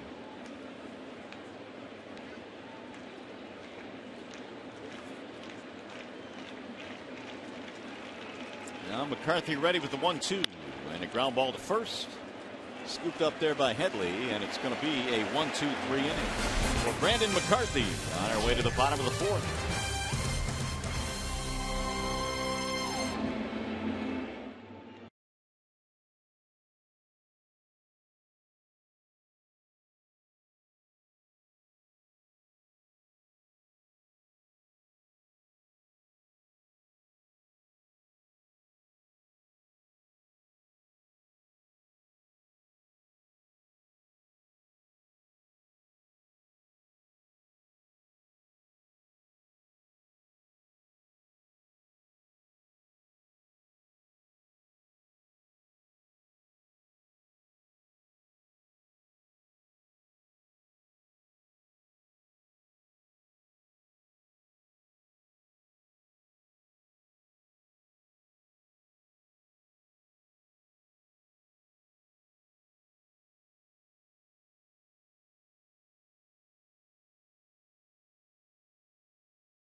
Any extra pressure on myself. Like I said before, pressure is perceived. If I can go out there and first and foremost, I want to have fun on the baseball field. Because whenever you lose sight of that, it really turns into a job, and then it's not a whole lot of fun, even if you are throwing the ball well. So I want to go out there, have fun, enjoy my teammates, enjoy the environment, and just help this team win. And hopefully that will be a fun night tomorrow night for Mr. Price, who will make his Tigers debut right here at Yankee Stadium. I saw David last night in the lobby after we got to the hotel, and he said he was exhausted. I mean, you can imagine the emotions leading up to the trade deadline, his name being bannered around, and then finally getting traded, and then going to a new city, new teammates, new media, the whole 9 yards. He says, Rod, I just want to pitch. I just want to get out on the mound. He'll get his chance tomorrow night. And, of course, there's always the media as well, and he's been being pulled in different directions since getting to Detroit. See if this one stays in play. Kelly gets there. And Stephen Drew's out, one gone. It was funny how he was sitting in front of his locker today, David, and every media member wanted to talk to him. He was very polite. And they would come over to him. I was listening to him, and he says, I'll give you 2 questions. Everybody can get 2 questions, and that's it. Well, what had happened earlier in the day is they actually set a time for everybody to come in, and so he already did like one big media session in front of his locker. Then they all broke up, and then all of a sudden guys would kind of like start coming back. Oh, then some of them late folk, the late ones. No, the same guys wanted their own little one-on-one time. And Price is like, hold up here. No, but he was good, man. He was very accommodating. There's a ball outside to Martin PRADO, who stands in now with 1 out. PRADO knocked into a double play back in the second. Scherzer has had to kind of slog his way through the first 3 innings. Here's the 1-0 pitch. Fouled back out of play, 1-1. A lot of his fastballs have been up in the strike zone when he reaches back to get a little extra velocity. No issues when he's 90, 91 and keeping the ball down, but when he has reached back to get 94, 95, the balls have been up in the zone and they've rode up inside on the right-handed batters. 2-1 the count.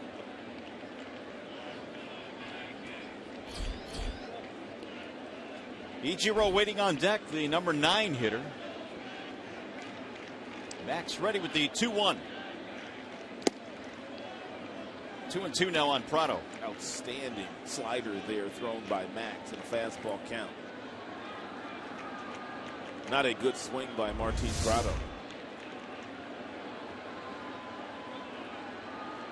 Prado, since coming over to the Yankees, 1 for 9.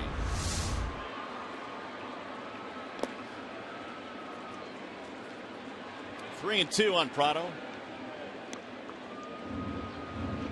Yankees doing their best to battle and stay in this race. They feel they've got a shot. The Orioles came in with a 3.5 game lead on Toronto. I really thought that Toronto team would take off when we saw them back in Comerica. That's hit sharply to left. That's a base hit. Yeah, Toronto, when we saw them, they were probably playing their best baseball. They were clicking on all cylinders. 1 on 1 out. Here comes Ichiro.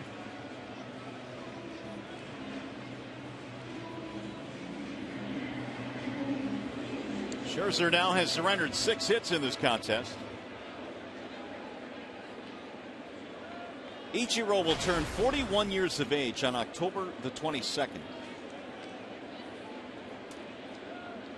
Played 10 years in Japan before even getting to the States in 2001. Won 6 or 7 batting titles over in Japan before even coming to the United States.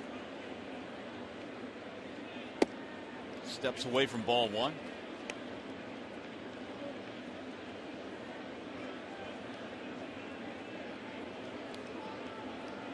His hitting style certainly has not been matched by anybody in the big leagues. I mean, he's constantly in motion. It looks like at times he's stepping out of the box. There are a lot of Japanese-born players that have tried to emulate Suzuki, but no one has had the kind of success that he has had. So he just must have superior hand-eye coordination, right? And he keeps his head still. Despite the feet moving from time to time in the batter's box, the one constant is his head doesn't move, and that allows him to still see the baseball and still put good swings on it.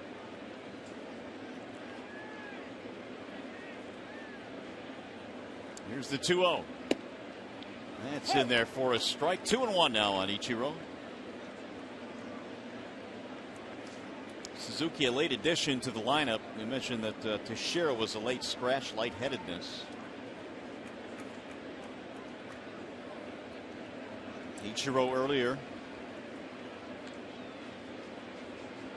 Pretty good numbers. He overall is 271 coming in.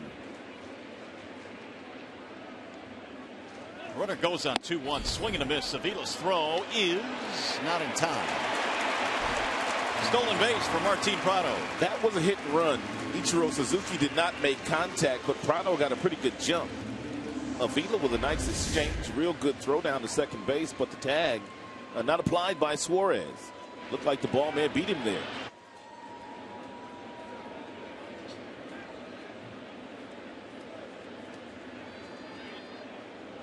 Suarez had to go to the opposite side of the bag. Brad Ausmus coming out, but he's quickly going to turn around, head back.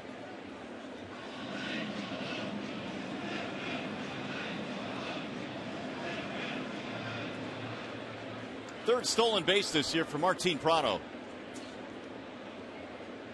2-2 the count on Ichiro.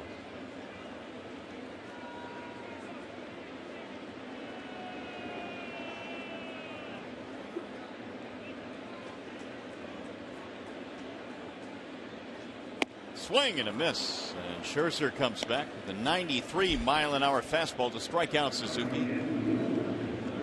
2 gone.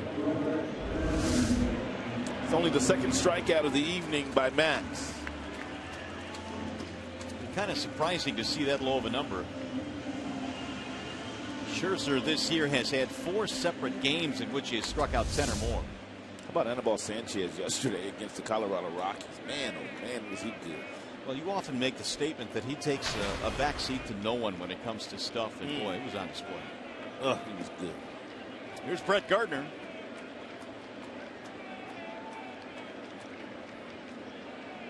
Singleton scored in his last at bat, and that one just missed. A lot of people did not give the Tigers starters the credit they really deserved in that series against Colorado with what they were able to do. Porcello, Verlander, and Sanchez. But Colorado came in, last time I checked, leading the National League in hitting. Well, I think a lot of folks pointed to the fact that Tulowitzki was out. He was leading the league in hitting before he was injured with a hip flexor. Now the 1-0 pitch, and that's in there, a strike. Good changeup there by Max. He really hasn't thrown that many changeups here tonight, but it's a superior pitch for him, and usually he puts guys away with that changeup, especially the lefties.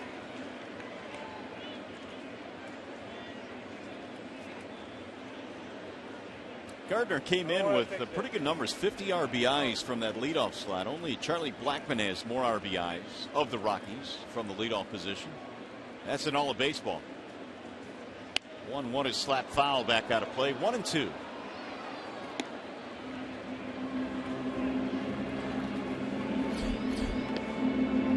There's Derek Jeter waiting on deck. Yankees got a couple of runs in the third. RBI sac fly by Ellsbury on that great diving play in center field by Carrera. And then McCann singled one in.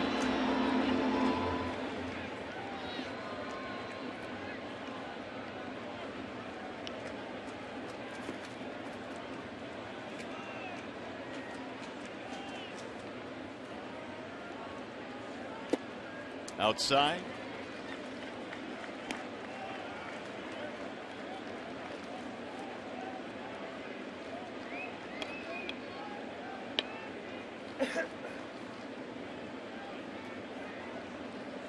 Max talking to himself right now.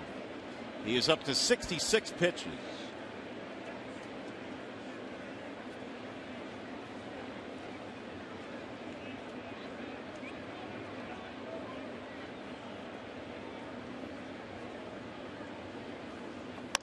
Ground ball right side, gonna get through, base hit. They're gonna hold the runner at third base, and now the throw to second. Gardner gets caught in a rundown. PRADO coming down the line at third. The tag is made. Where in the world was Gardner going? No idea. No idea. PRADO stopped at third base. Gardner was an easy out, and the inning is over. Thank you. Appreciate that.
into right field. The key here is Torrey Hunter does not play very deep because of that short porch in right field. He fires the strike to Miguel Cabrera, but Gardner never stops. Then he looks back to see that Miggy cut the ball off. Miggy gets the ball to Suarez, and then Suarez finally able to complete the play. But Rob Thompson, the third base coach of the Yankees, held up Prado because of the reputation of Torrey having a good arm, and two, it's tough to score on base hits to right field. And Gardner just never stopped. No. That's like Little League. Just run till they tag you. And there's the tag. Go back to the bench and get your juicy box. Well, here we go to the fifth inning. That'll keep it a 2-0 game. And McCarthy back to the hill as a check swing is ruled a strike on Alex Avila. 6 strikeouts in this game for McCarthy, but he's thrown a ton of pitches to get through 4. Avila had a big at-bat in this game. It's first time up. Bases were loaded. He struck out against McCarthy. Suarez, then Kinsler to follow. We're in the top of the 5th inning at Yankee Stadium. 2 runs on 7 hits for the Yanks. Tigers, no runs, 2 hits. And both of their hits came back in the second when they loaded the bases.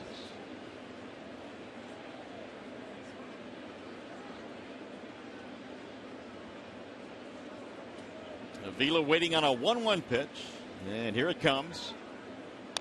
Grounded foul, 1-2.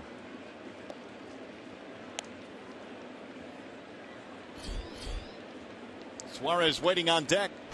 Tigers making their first appearance at Yankee Stadium this year, their only appearance here in the Bronx. Last couple of starts for McCarthy, he gone 108 and 109 in the pitch department. Up high. 2-2 the count. Well, it's at 87 right now. And it was that second inning that was really a killer for McCarthy, yet he kept the Tigers off the board, and that's the bottom line. Tigers left them loaded. Here's the 2-2, and it's hit on the ground to the right side.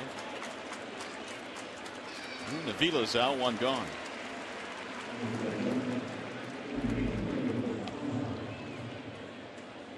That is a 5-3 ground out. That ball was fielded by Martin Prado. Here is Eugenio Suarez. He struck out to close out the second.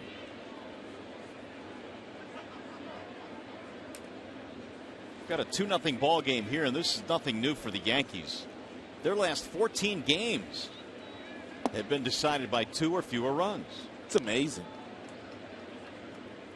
And yet there they are, still in the thick of the race. 5 games back in the East. 8-6 record in that stretch. On the corner, a strike on Suarez, 1-1.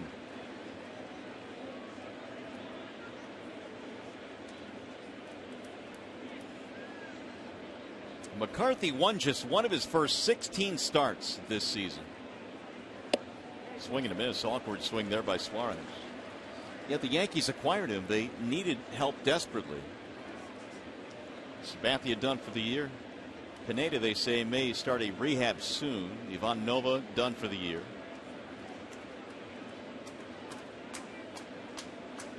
Here's the 1-2. And it missed inside. 2-2 now on Suarez. And they may get Tanaka back as well sooner than they thought. He threw about 50 pitches earlier today, just on flat ground, just playing catch, but no pain reported. Well, that's big for them, because had he reported pain, surgery may have been next.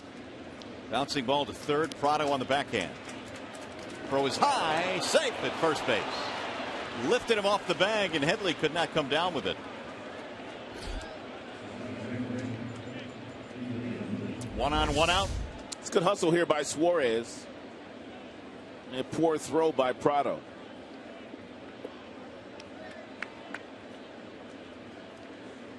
It was good hustle. It did seem like a routine play for Prado. And a good call by Mike Mulinski, and first base umpire.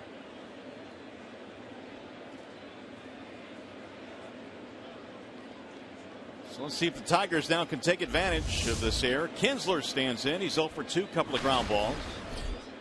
Although his last one, PRADO made a really good play on at third base. And it's low, 1-0. Ian was 6 for 11 in that Colorado series. Boy, the bats really came alive against Rockies pitching in that 3-game sweep.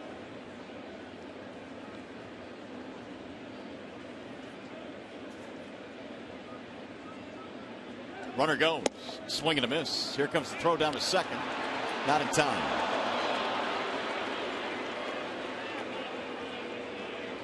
Suarez swipes a bag. And now Kevin Rand and Brad Ausmus coming out to make sure he's okay. Well, he looks like he may have done something to his left knee there.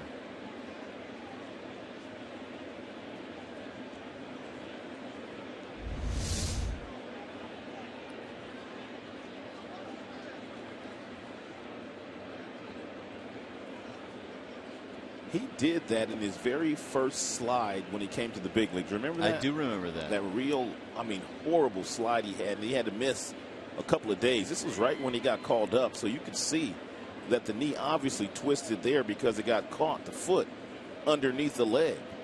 If they would have kept the tag on him here, he would have been out. He came off the bag right there. He's coming out of the game.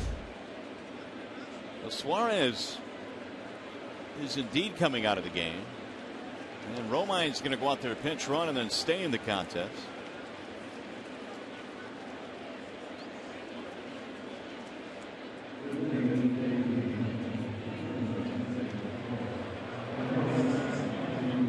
So Romine will take over.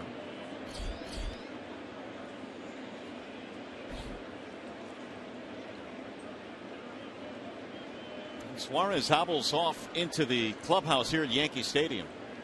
He's being helped by Wally Joyner and Kevin Rand down there. So the runner at second now. 1 ball, 1 strike on Kinsler.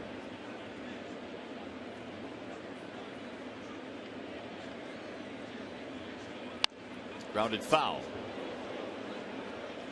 Kinsler in the leadoff slot in this one. Rajay Davis had batted leadoff the last 3 in that Rockies series, and he did a tremendous job. Brad Ausmus was up front saying that this is not going to be a straight platoon situation. Davis will see more of the time than Carrera in center, but Ezekiel will get a chance to play. There's a line drive to left. That's a base hit. Romine rounding third. They're going to send him home and he'll score. The throw comes back into second base. Kinsler gets it done with an RBI single. And the air very costly by Martin PRADO. Pulling Chase Headley off the bag, allowing Suarez to make it to first base safely. And a nice piece of hitting by Ian Kinsler. Appeared to go down to the bottom of the zone and get a breaking ball that was off the plate. Hit it off the end of the bat. And Gardner had to run quite a ways to get to it. Didn't even try to make a play on Andrew Romine. Kinsler RBI 59. The error by PRADO was his 15th of the year, and it proves costly. Here is Ezekiel Carrera. Strikeout and a ground out. Runner goes, and a bouncing ball to second. They have only one play as Kinsler slides into second. Carrera's out. 2 gone now, and a chance for Cabrera to tie it up.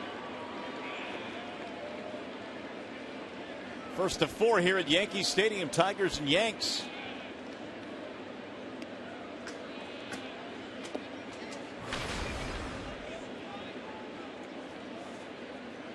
.356 this year with men in scoring position for Cabrera. Joe Girardi, the manager of the New York Yankees, knows Miguel very well. He managed Miguel, as a matter of fact, 1 season down in Florida. So he knows how dangerous Miguel can be. Ball 1. And you add the fact that Miggy has just done major damage in his career against Yankee pitching. Strikeout and a walk in this one for Cabrera. That's something Miguel does every single at bat. He takes those deep breaths as he steps back in. Took a couple of them that time, as McCarthy now is ready to throw his 100th pitch. And it's a bouncing ball to short. 2 steps to his right. Jeter. Cabrera's out. Inning is over. Tigers get a run to cut the deficit to 1. You're watching Tigers baseball on Fox Sports Detroit, presented by Bell Tire.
The shortstop, number 2, Derek Jeter.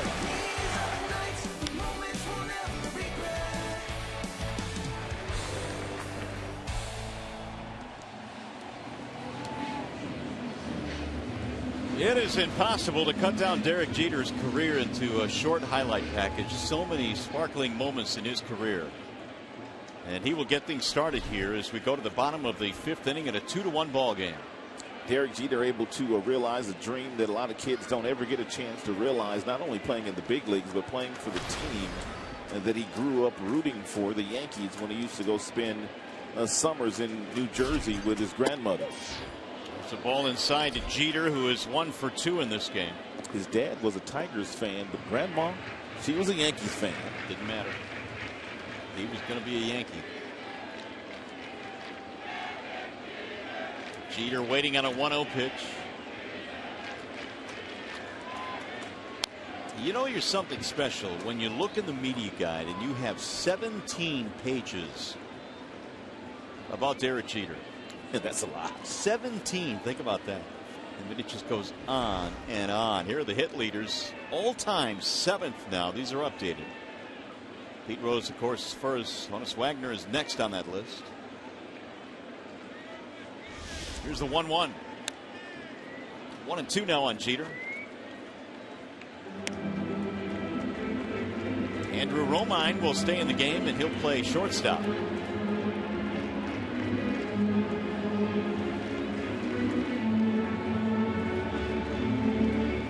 Suarez had to be taken out of the game.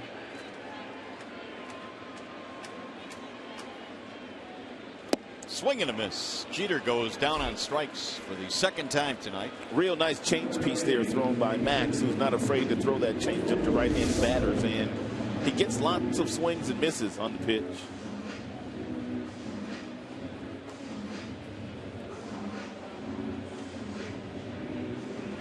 diving away from Jeter. Yeah, bottom just fell out of it. Well, Max gave up the 2 in the 3rd, but nothing since. Here is Jacoby Ellsbury. Base hit, sac fly to drive in a run.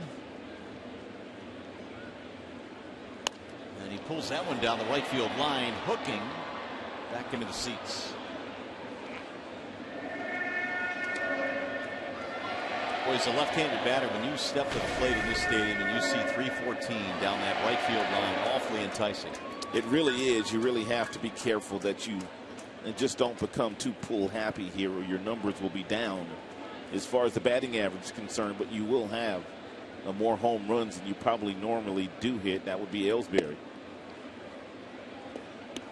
He's got 9 home runs this year.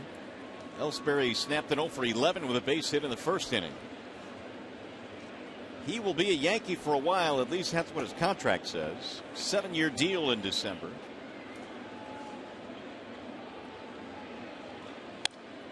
And it's back to the screen for strike 2. Yeah, he's got a contract that runs through the year 2020, and the Yankees also have an option for 2021 for Jacoby. Played his college ball at Oregon State. Ellsbury, you might recall, back in the 2011 season, finished 2nd in the MVP to Justin Verlander. Had a spectacular season. JV won the Cy Young that year as well. And when you look at Ellsbury's numbers that year, they were certainly deserving. He hit 321. About 30 homers, too, didn't he? 32 homers, over 100 RBIs. Stole over 50 bases.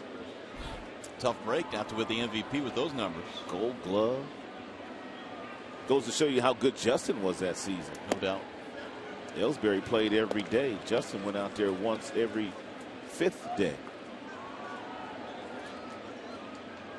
30 years of age now. Jacoby Ellsbury was a 1st-round pick back in 05 of the Red Sox. Max now with the 3-2. And it's yanked fair down the right field line. It'll rattle around the corner. Ellsbury's on his way to 2nd, and he's going to stop there. 1 out, 2 base hit for Jacoby Ellsbury.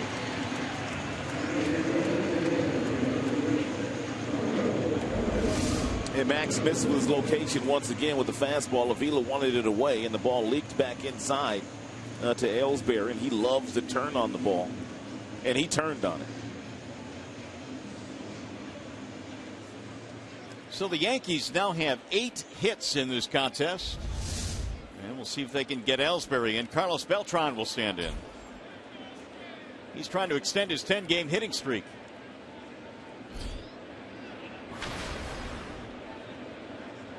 The 8 hits in a game are the most that Max has given up since that start against the Kansas City Royals, where he gave up 10 earned runs in that game.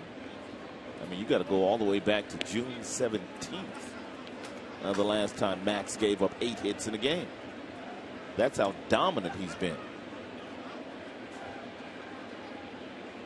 He became the league's first 13-game winner Wednesday when he beat the White Sox. Then, of course, Porcello joined him. He's trying to become a 14-game winner here.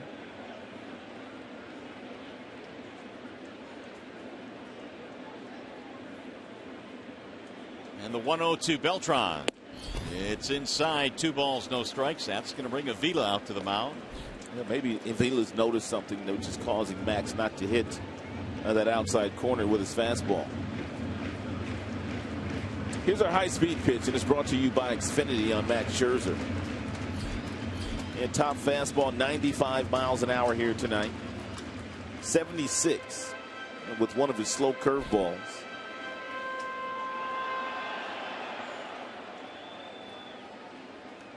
Two and 0 on Beltran, who still gets it done. He's 37 years of age. He's hit 371 homers in his career.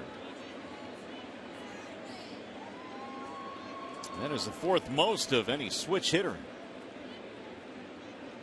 2-0 is way inside. It'll roll away from Avila to the backstop. It goes, and Ellsbury goes to 3rd.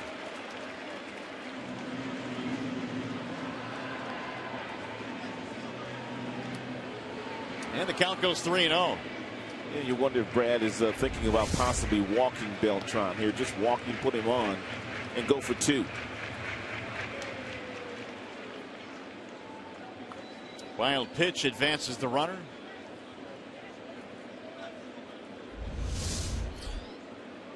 They're going to pull the infield in instead. 3 balls, no strikes.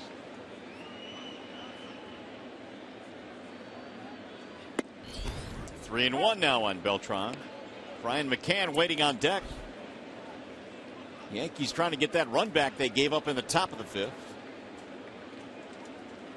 Well, 9 out of 15 times he's gotten the runner in from third base with fewer than 2 outs.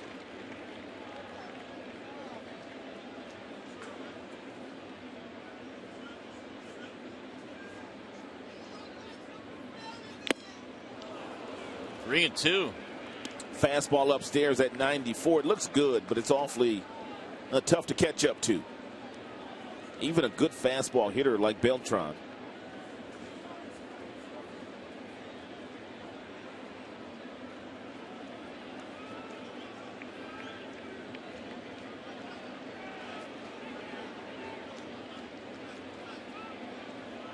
Now Max ready with the 3-2 pitch. Here it is. Beltran takes inside. That's ball 4. Scherzer issues another walk. Put him at the corners now. Hey, by the way, the Tigers host the Seattle Mariners Friday, August 15th at 7:08. First 10,000 fans receive a free Miguel Cabrera 2-time MVP bobblehead. For tickets, call 866-66-TIGER or visit tigers.com.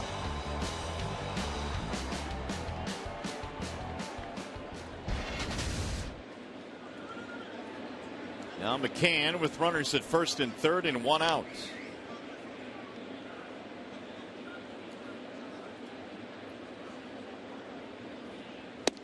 And a strike on the outside corner, 0-1. McCann knocked in a run with a single. That was back in the 3rd. 268 this year with runners in scoring position.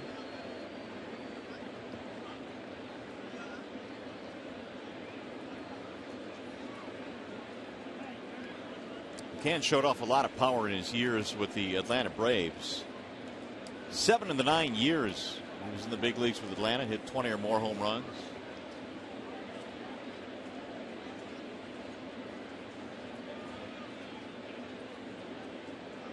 Here's the 0-1. Outside, 1 ball, 1 strike.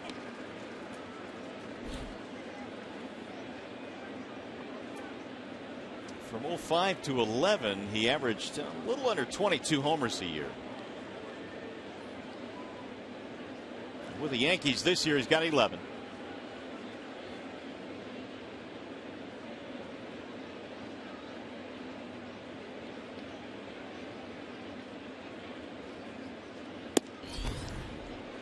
Scherzer wanted that. He posed after that last pitch. Where was he? Looked pretty good. 2-1. He surely wanted it, that's for sure. And Mike Winters must have thought it was low.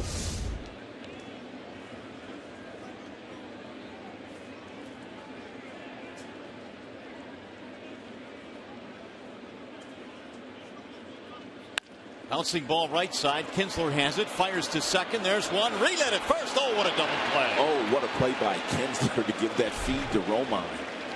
A 4.63 and a fist pump from Max Scherzer. His defense has been sparkling in this game tonight. Second outstanding play by Ian Kinsler.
Lost 15 pounds in the offseason because he wanted to be more athletic at that second base position, and boy, has he been athletic tonight. He made an outstanding play back in the third inning. That took a base hit away from Headley. And then a double play started by Ian Kinsler, able to stay on his feet. If he has to go down and leave his feet by a dive and then throw that ball back to get the force out, they don't turn two there. So that's the reason why he didn't dive for that ball. He really didn't need to. Well, he's got two really good plays. Carrera's got a great play in center. Tiger defense keeping him in the game right now. 2-1 is our score. Meanwhile, McCarthy goes back out there. And he is able to pitch into the sixth inning. He's crossed the 100 plateau. Martinez, Hunter, and Martinez. 322 for Victor. And it's in there as strike, and the count is 1-1 strike. For Victor in the ballgame, a double, and he lined into the shift his last time up. 1 for 2.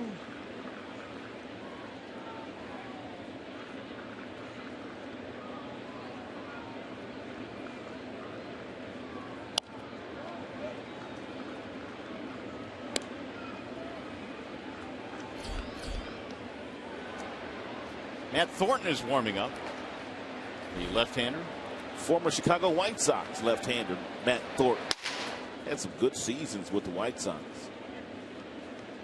Michigan boy, too, isn't he? He is. Grand Valley State. Here's the 1-2. He'll go the other way, but back into the seats. So McCarthy is still throwing 93, 94 in that range. He's got Torrey Hunter waiting on deck.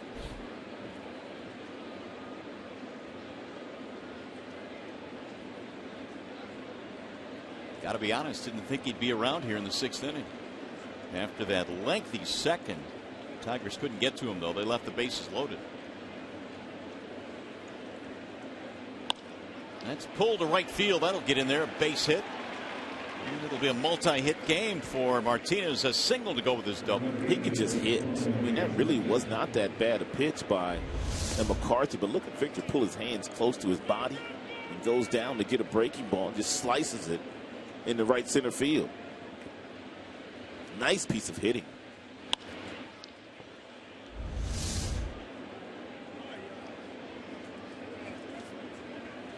That is just the fourth hit of this ball game.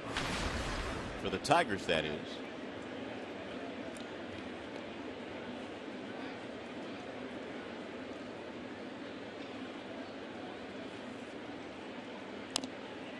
Hunter fouls it off. Torrey in the ballgame, strikeout, ground out. Tigers had the tying run on, 2-1 game. We're in the sixth inning. Game 1 here at Yankee Stadium, the first of 4.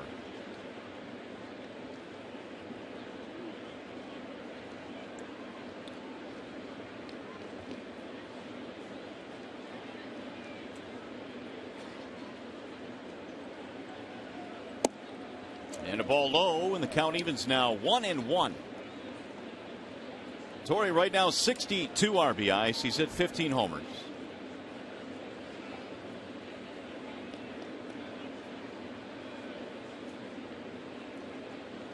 Yankees have doubled up the hit totals, 8-4.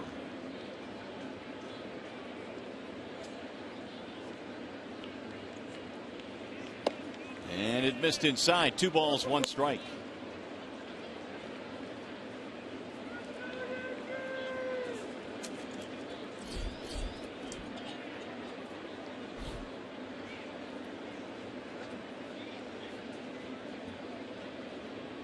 Tigers' best chance, at least early in the game, was a double, a single, and a walk. They loaded him up. Then McCarthy came back with 2 strikeouts, and the Tigers finally got to him on the 5th RBI single by Kinsler.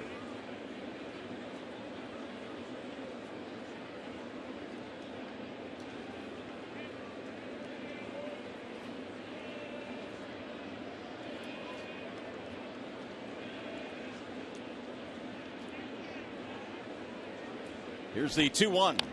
Ooh, a half swing there by Torrey, and it goes back to the screen. 2 balls, 2 strikes. Hey, by the way, just a reminder, as you enjoy a cold one, to look forward to Miller Time later in tonight's game, brought to you by Miller Lite.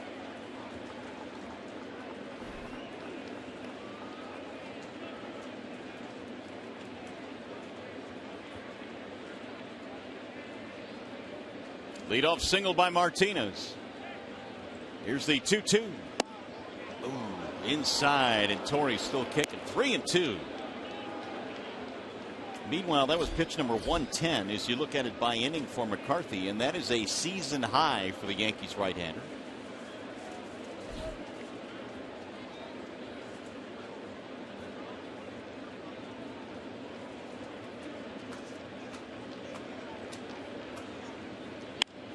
Driven to left field. That ball is hooking. It is down the line, and it is a foul ball.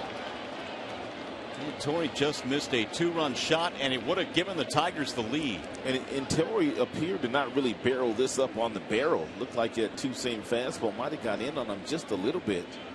And by McCarthy, who continues to pump a fastball's inside to Torrey.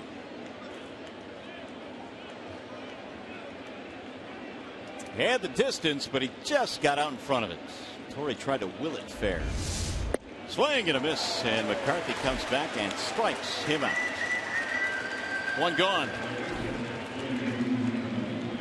That is 7 strikeouts now for McCarthy. He has thrown a lot of fastballs. He threw quite a few breaking balls first couple of innings in this game, but since then he has thrown just a lot of cutters, a lot of two-seamers inside to the right-handers, an occasional breaking ball.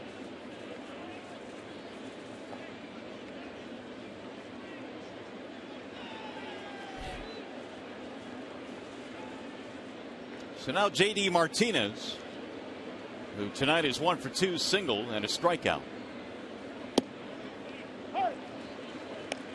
0-1 the count on J.D.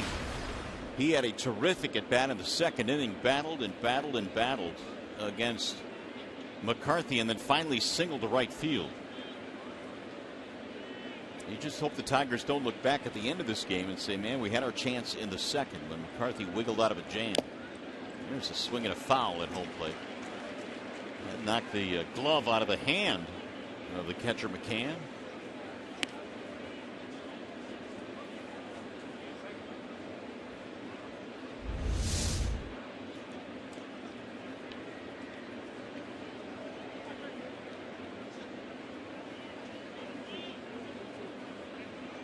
Looks like he's got some extra padding around his thumb, but didn't help him.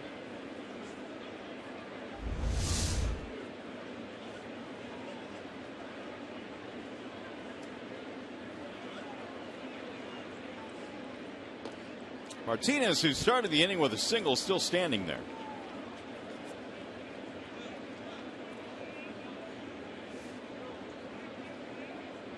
Victor, 2 of the 4 Tigers hits in this contest.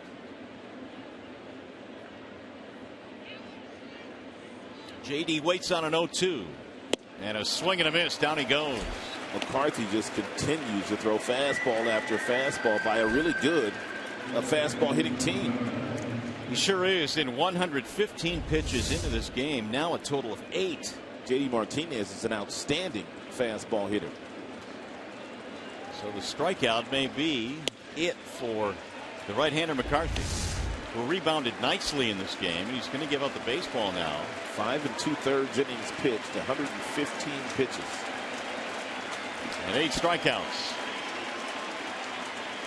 Well, he ain't coming out. Well, he just went out to take his temperature. He wanted to see if you had enough in your tank. And to get Don Kelly, if not, I've got a left-hander that's ready in the bullpen, and Brandon must have told Joe, I'm good to go. Which is what you would expect out of your pitcher if you're the manager. So they're going to try and get him through 6 here. Here's Kelly with 2 outs. Donnie sends a ground ball, base hit into right field. That'll push Martinez to second. You'll probably have to go get him now. And here he comes. So Joe Girardi now will go out there and take him out of the game. The single by Kelly is his first hit of the contest, and the Yankees go to the bullpen. McCarthy will get a nice round of applause. He will throw 116 pitches in this contest. He gives up the baseball. And he will leave leading 2-1. Wallside Windows pitching change. We'll be back to the Bronx.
2-out hit here in the 6th inning, down 2-1. They have 2 men on and 2 men out, and Matt Thornton is the new pitcher now for New York. You know, there was about a 3 or 4 year stretch where Matt Thornton was one of the best setup men in all of baseball pitching for the Chicago White Sox. Good numbers this year for the Yankees.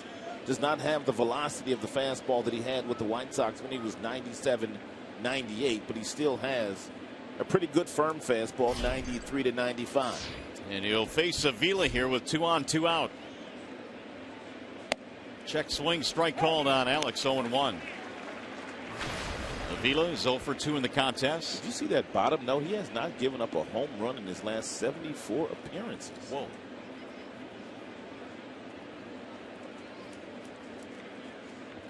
No balls, 1 strike. Began his career in Seattle and then was in Chicago from 06 through part of last year. Foul tip back to the screen. The count now goes 0-2 on Avila. He was a vital part of their bullpen. Never really transitioned into the closer's role. He was given an opportunity or 2 in that respect, Rod, but he just couldn't get it done. Nope. Didn't suit him very well. He was good in the 8th, yeah. though. Anything before the 9th inning, good to go. 0-2.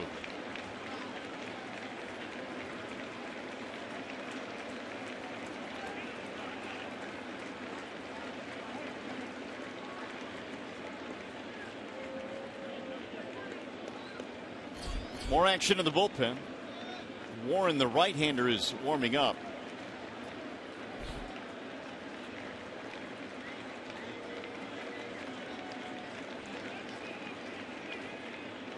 And now Avila steps out, and guess who's going out to the mound again? That would be Brian McCann. That's like, what, his 5th or 6th appearance out there to the mound? At least. It was a great look by Joe Girardi.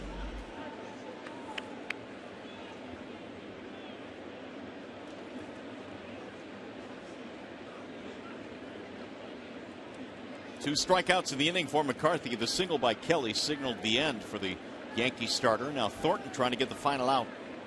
McCarthy goes 5 2/3, 5 hits, 1 run to this point. He is responsible for the 2 base runners. And the 0-2. Bouncing ball right side, and it's cut off. But Thornton gets over there. Headley to Thornton, ending the threat. Tigers strand 2 balls.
Detroit is brought to you by the Sam Bernstein Law Firm, official legal services sponsor of Fox Sports Detroit, and by the new Chevy Silverado light duty and heavy duty lineup.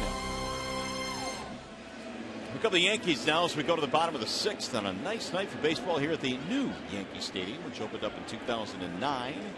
Here are the numbers on Scherzer. 87 pitches in this game. He's kind of battled his way through today, which is what really good pitchers do. Even though you don't have your great stuff or your really good command, you can still go out there and compete, and that's exactly what Max has done. Yeah, it seems like it should be much more than a 2-1 lead for the Yankees.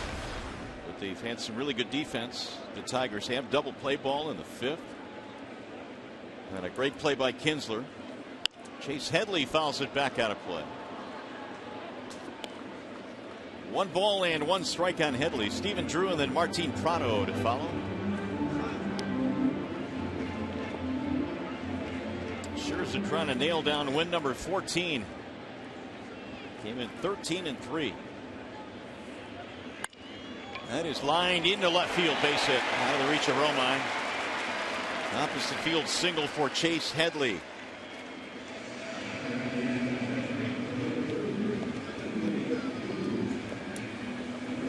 Brings up Stephen Drew. What do we have in the max ratio in this game? Of the 90, 51 are strikes. So that kind of gives you a glimpse into how much of a fist fight it's been for Scherzer tonight. I'll give you a couple of other numbers which indicate that as well. He's 11 of 24 in first pitch strikes. Ooh. There's a strike called on Drew. Now 12 of 25. But when you have plus stuff like Max has, sometimes it really doesn't matter if you're pitching from behind in the count, as he has done most of the night.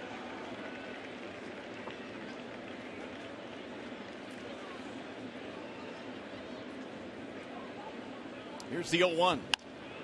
Lifted in the air but foul back in the seats. Stephen Drew did not start playing baseball this year until May 29th when he signed back with his former team, the Boston Red Sox. So even though he was taking about 80 ground balls a day, he was taking batting practice. You really can't simulate game speed at this level, and he only hit 176 for Boston before they traded him to the Yankees. And how about the Yankees in Boston hooking up in a deal? It doesn't happen very often. Exactly. Well, Drew does have a little power. He has hit some home runs. More known for his glove, though, recently. And there's a ball outside, but he's playing second base here, of course, with Jeter. He's not going to supplant Derek Jeter. It is the 34th double play combination in Derek Jeter's illustrious career. Of course, Robinson Cano, a man second base for a number of years. Over 1,000 games between that double play tandem. 34 different double play combinations here in New York. Here's the 1-2. Well, when you play 20 years, as Jeter has, you're going to see some guys come and go. He's been the one constant. Part of what they call the core four. Some guys came up together in the mid-90s. Jeter a part of that. Andy Pettit, Mariano Rivera. I was talking to Mick Kelleher, who was the first base coach for the Yankees, and he was Alan Trammell's first base coach as well for 3 years when Tram managed the Tigers from 03 to 05. Here's the 2-2. Low, 3-2. Mick told me that it's much easier for a guy that plays shortstop to go to second base versus a guy that's a second baseman going to shortstop. He says Drew has real good feet and should be no problem for him acquitting himself at his new position. Mick's a good man. He is. Good infield instructor. Meanwhile, it's 3-2 now on Stephen Drew. Runner goes on 3-2, and it's hit in the air to left. J.D. Martinez going back. 1 out. Time for a game break. We go back to the studio. Mickey York.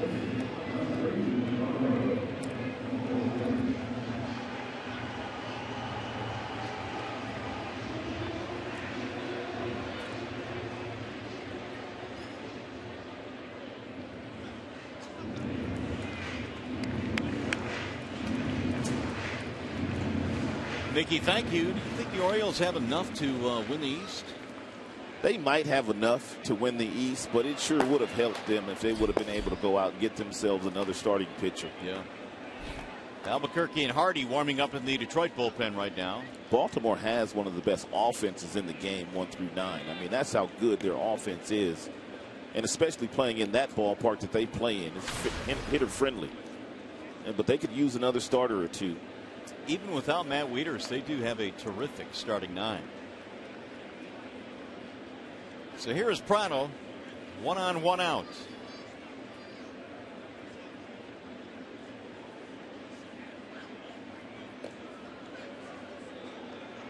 Martin Prado single and a double play ball.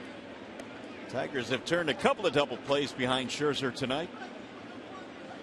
Max approaching the 100 plateau. He's at 96.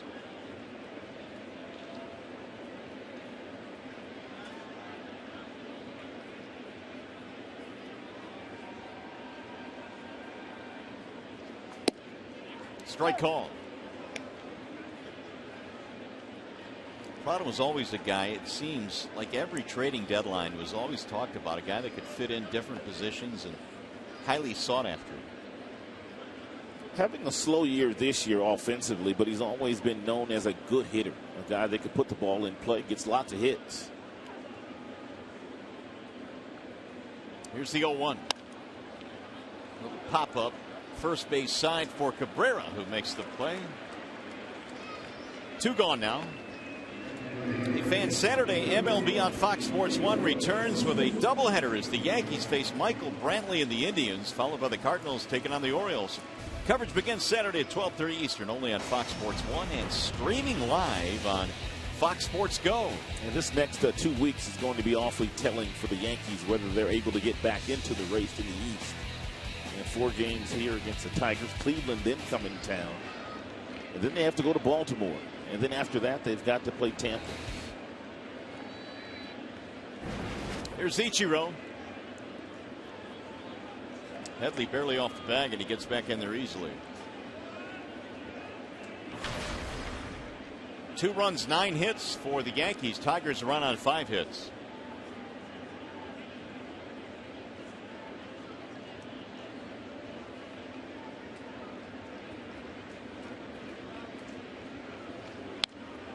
Slap back to the screen. No balls, 1 strike.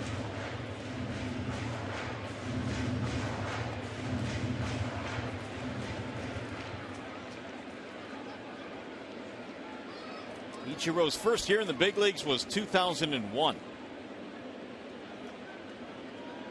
Every single season, it seemed, he was putting up 200 hits. He did so every year through 2010. 1 ball, 1 strike.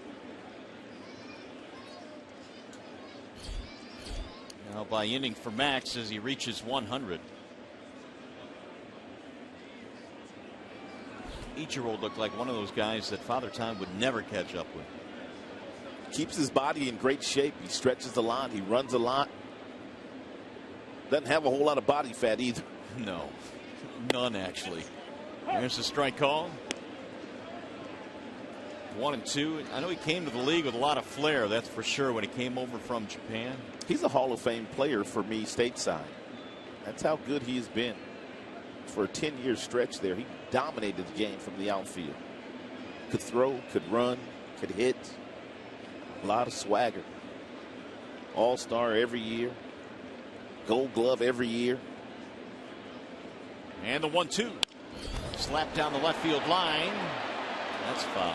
Wasn't that the standard for a number of years for the Hall of Fame? If a guy can dominate his sport for 10 years?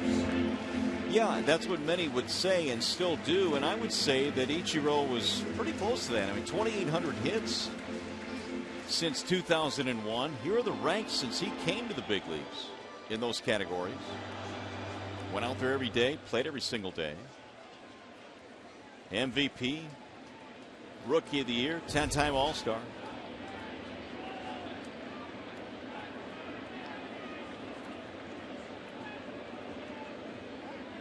Now he's given time as Max takes too long.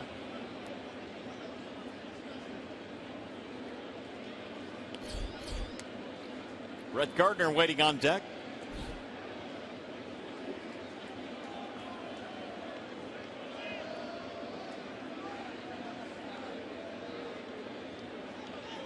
And the 1-2. Swing and a miss. Ichiro goes down. Scherzer gives up a leadoff single, but no problem. 6 in the books here at Yankee Stadium. It remains a tight ball game, 2-1 in favor of the Yanks.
Bases loaded. Ezekiel Carrera makes an outstanding grab. He took a double away from Jacoby Ellsbury. They scored 2 runs in that inning. Brian McCann came up with a big 2-out base hit down in the right field corner. Tigers got 1 on the board.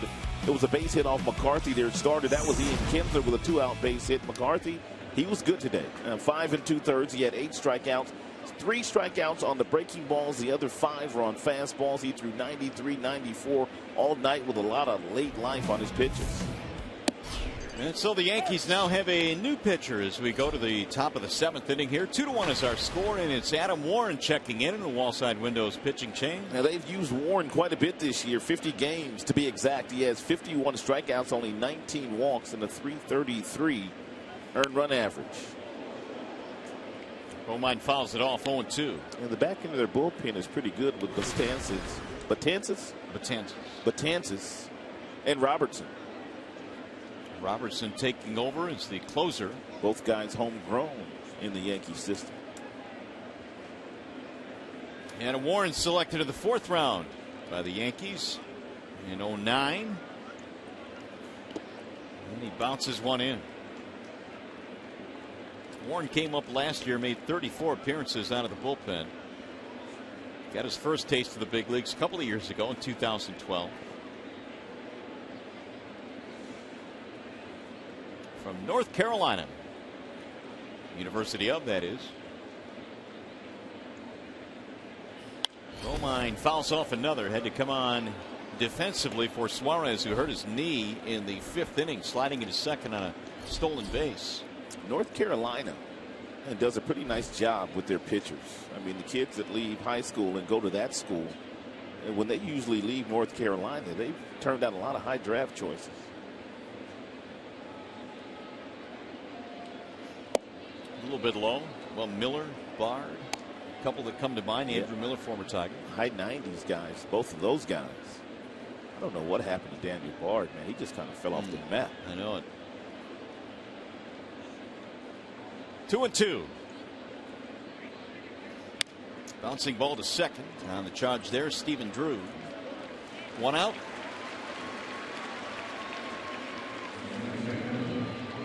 If you didn't see this, Suarez running down toward second base, attempting a steal, and his left knee got caught underneath or stuck underneath the leg and had to leave the game with a left knee sprain. He'll be evaluated more tomorrow.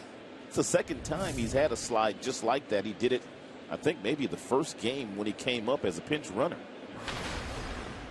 We're going to have to get the old slip and slide out there and practice sliding. I think they might have to get it out for him. Here's Kinsler. But he's played a lot, and he slid a lot since then. Yeah.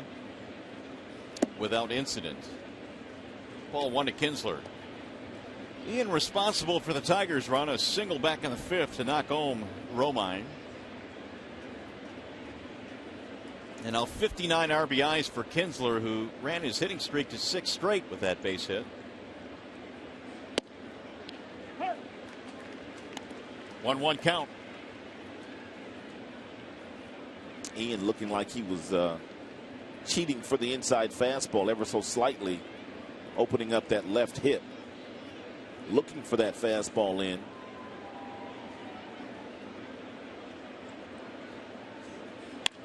Drilled toward left field, and it's going to be caught on a line there by Gardner.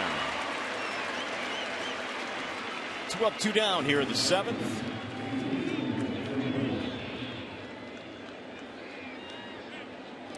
Here's Ezequiel Carrera.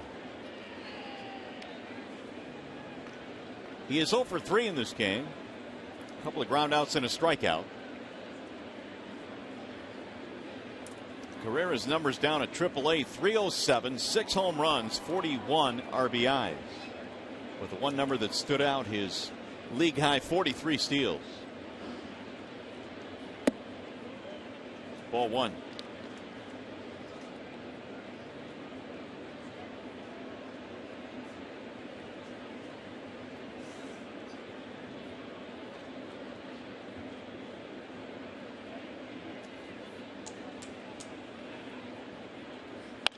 He'll pull that one down the right field line. Fair ball, going to go to the corner. Watch him run. Carrera's off to the races. He's on his way to second, but he will stop there with a 2-out, 2-base hit.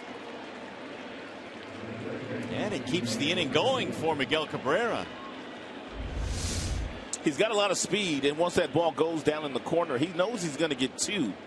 But then he starts to look at the third base coach, Dave Clark, to see what Dave Clark wants him to do, because that ball was hit behind him. And Dave Clark simply put up both hands and said, "You stay at second base." It's good base running right here. Watch him look at his third base coach.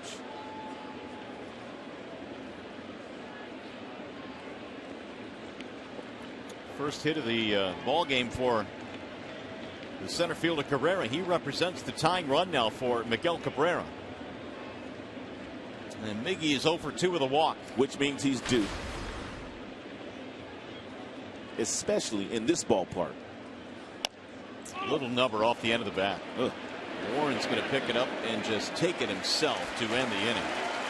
It's a big out there. Tigers strand the tying run in scoring position. Coming up, the Health Plus 7th inning stretch.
Fan photo of the game. Tweet your photo to hashtag Detroit Fan Photo for a chance to have it shown in an upcoming game broadcast brought to you by AT&T.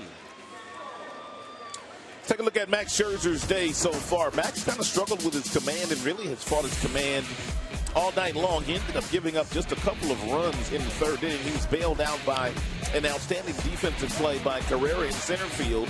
And also Ian Kinsler made an outstanding play, or two plays for Max Scherzer here tonight. But once he settled down, he got several ground balls. Then he started racking up some strikeouts with real good breaking balls and real good fastballs. So all in all, Max has gone out there and competed, and really, he's kept his team in the game. That he has, and it remains a one-run ball game here as we go to the bottom of the seventh inning. Our game summary: Scherzer 6 innings, 9 hits, and 2 earned runs. That's it. Ellsbury 2 for 2, double, single sac fly, and Suarez had to leave the game with a left knee sprain. Well, we have a chance. Let's go down to the field now. Check in with Trevor Thompson. Well, guys, we know this is Jabba Chamberlain's return to New York and the team that he played for since breaking into the big leagues until signing with the Tigers in this offseason. But in the return to New York, he was able to take his teammates to a place called American Whiskey, a place which he owns and is partnered with a friend of his. They had some drinks, had some fun last night, had dinner, and it was a good coming together, especially for the new guys, Ezekiel Carrera, certainly Joaquin Soria, and the latest David Price, so they could get to know their teammates. And as the dog days of August are now upon us, it's good to break things up. I come together like that, especially on the road. And Jabba said he and all the guys had a really good time last night at his place. That's American Whiskey for anybody who's coming to New York, any of you Tiger fans, and want to frequent Jabba's establishment. Back up to you guys. All right, Trev, thanks. Yeah, Jabba has just really fit in so nicely in the clubhouse now for the Tigers. That's something that the Tigers do a lot of when they do go on the road. It's nothing to see 4, 5, 7 guys assemble at the hotel once they've arrived, before the bags even get there. Guys, kind of take their ties off and they all go to dinner together. It is a tight clubhouse and has been all season long. As Brett Gardner leads it off in the bottom of the seventh inning, 2-1 in favor of the Yanks. It has been that way since the 5th. Scherzer brings it home and missed it outside. 2-0 the count. Tiger bullpen working again. They were up earlier in the contest. And Phil Koch is heating up in the Detroit bullpen. Gardner is the top of the order for the Yankees. That's in for a strike. 2-1. Gardner 2 singles, a run scored. Although he had a base running error his last time up, which took them out of potentially a pretty good inning. Here's the 2-1. 2-2 now on Gardner. Gardner must have been sitting on a changeup in that 2-0 count and the 2-1 count because he took fastballs right down the middle. Meanwhile, Sean Kelly is warming up in the bullpen for the Yankees. Action on both ends. Here's the 2-2. High fly ball. Straight away right field. There is Hunter.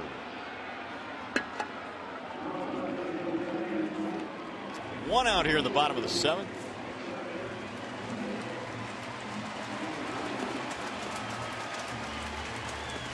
There's Derek Jeter.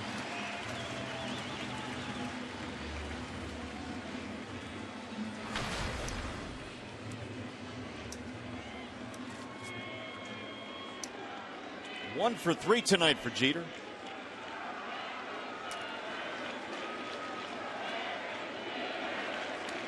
And they're starting to chant his name here at Yankee Stadium.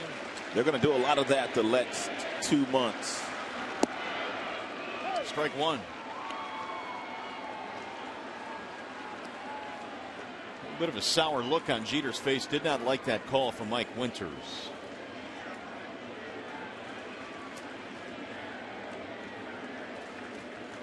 Max with the 0-1 pitch. Outside, 1 ball, 1 strike. There have only been 3 players in the game that have had 3,000 hits, 250 homers, and 350 stolen bases. Jeter is one of them. Very few wear just one uniform as well these days, like Jeter has done for the last 2 decades. Now the 1-1. Bouncing ball deep in the hole. It's short. Romine will plant and throw him out. 2 up, 2 down here in the 7th. Scherzer has just found a way to get into the 7th inning here and hopefully through the 7th. He's battled tonight, which is what great pitchers do. And Max would fall into that category. He's got one more out to get. Jacoby Ellsbury will stand in. He's had a nice night. Single, double, RBI.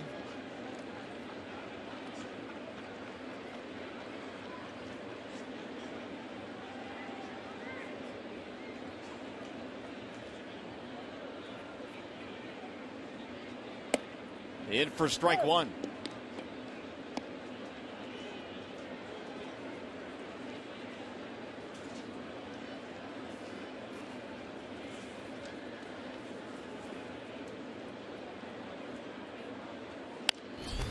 We'll get back out of play now quickly. 0-2.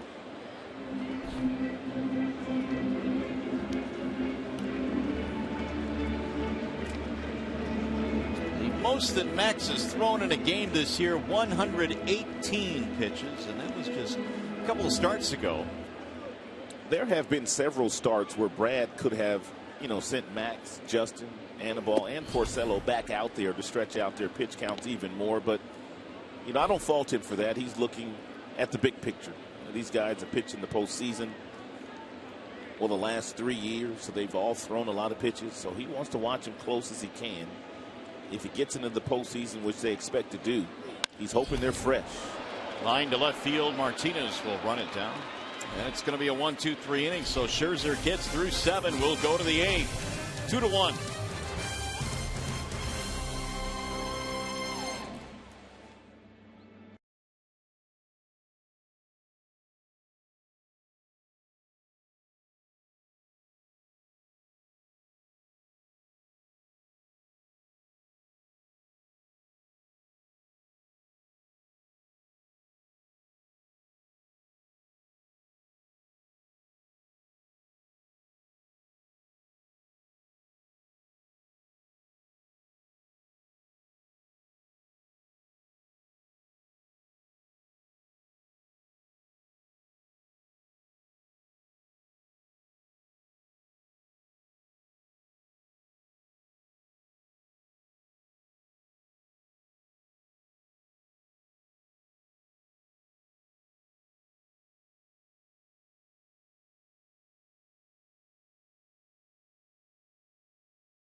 Here on this field, it's going to be David Price making his Tigers debut.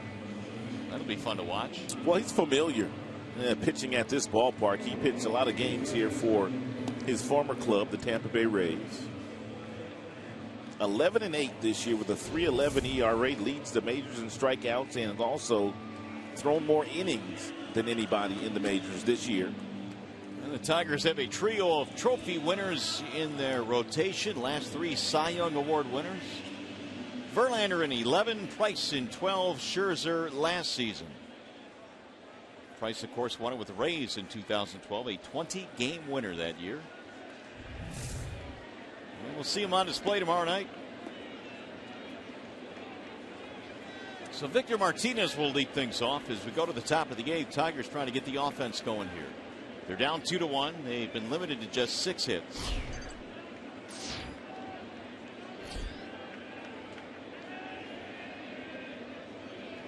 Victor has 2 hits tonight, facing Sean Kelly here in the 8th. So Warren gives him 1 inning after Thornton came on in the 6th, replacing the starter McCarthy.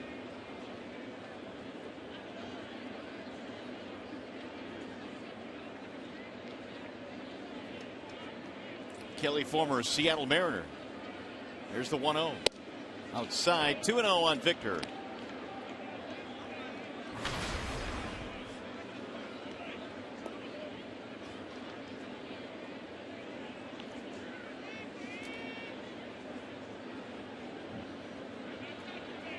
Marks of 4 years with Seattle before joining the Yankees last year.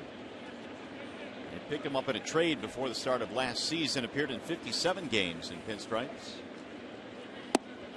And he missed again. Now it's 3-0.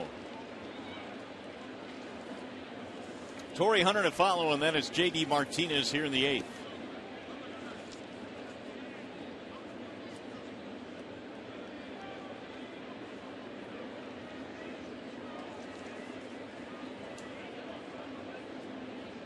Last thing Joe Girardi wanted to see was a 3-0 count. Pulled on 3-0, and he hit it right in the first baseman Headley. 1 gone. You don't see Victor swing 3-0 very often, but he took a bid there at it, and he helped Kelly out.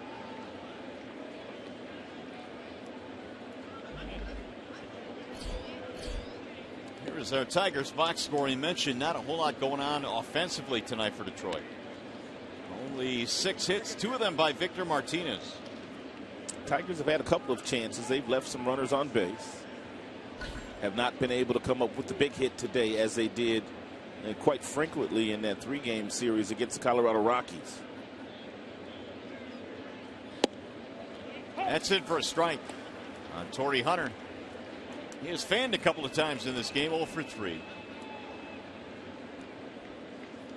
Tigers in this ball game have left 8 men on base so far, including the bases loaded back in the 2nd. High fly ball right field, playable for Ichiro.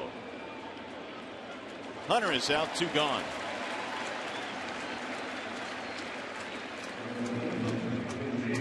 Now J.D. Martinez. J.D. had a base hit his first at bat, but he has struck out his last 2.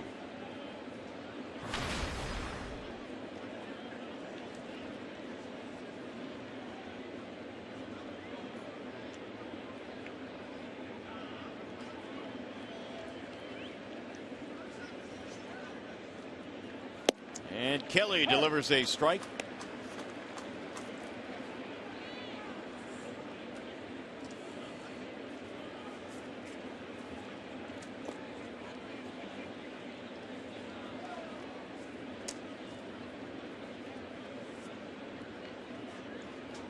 Here's the 0-1. Checked his swing, 0-2. David Robertson, their closer, has appeared in each of the last 2 games, and if it stays this way, a 1-run contest, he'd have to come out for the 3rd straight day here. Batanzas, their setup guy as well, has pitched in the last 2 games, and that's why Kelly getting an opportunity here tonight for a hold. And 32 pitches thrown by Batanzas the last 2 days. 0-2 on Martinez. And probably stressful in Boston. Oh, no doubt. Swing and a miss. Down he goes in a 1-2-3 inning for Sean Kelly. Tigers go in order. We go to the bottom of the 8th, and the Yankees still holding on to their 1-run lead.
Detroit and the community since 1849. By your Metro Detroit Chevy dealers, visit ChevyDetroit.com. See why Chevy drives the Motor City. By Wallside Windows, the official window company of Fox Sports Detroit. And by AT&T, mobilizing your world. Back here in the Bronx, we're at Yankee Stadium. Tigers down by a run as we go to the bottom of the 8th inning. Yankees batting, and they will do so against a new Tigers pitcher, and that would be Phil Coke. 39th game now that Phil Coke has appeared in. 446 earned run average, 26 strikeouts, 15 walks for the Tigers left-handed. Trying to keep this a 2-1 game. And the lefty's first pitch is low to Carlos Beltran. Phil Coke won a championship with these New York Yankees, and before he came over to join the Detroit Tigers.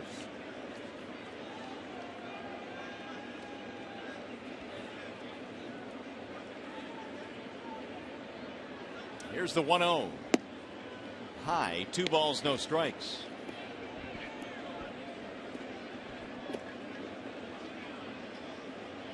Beltran, McCann, and then Headley.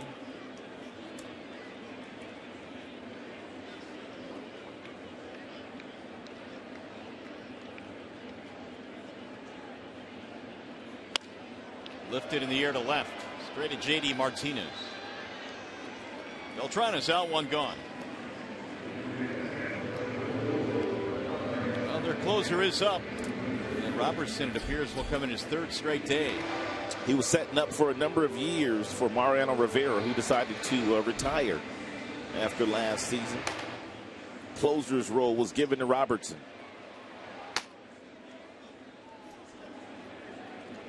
Here is Brian McCann. They'll play the shift on against McCann. I mentioned Coke, the former Yankee. Of course, he had that really good postseason in 2012 against the Yankees when Phil Coke had to fill in for Valverde as the closer. And Phil got a couple of saves in the ALCS in the win over the Yanks. The 1-0. Swing and a miss. Good fastball there, tied up McCann at 94. And the velocity with the fastball for Coke the last couple of months has been right around 94 to 96.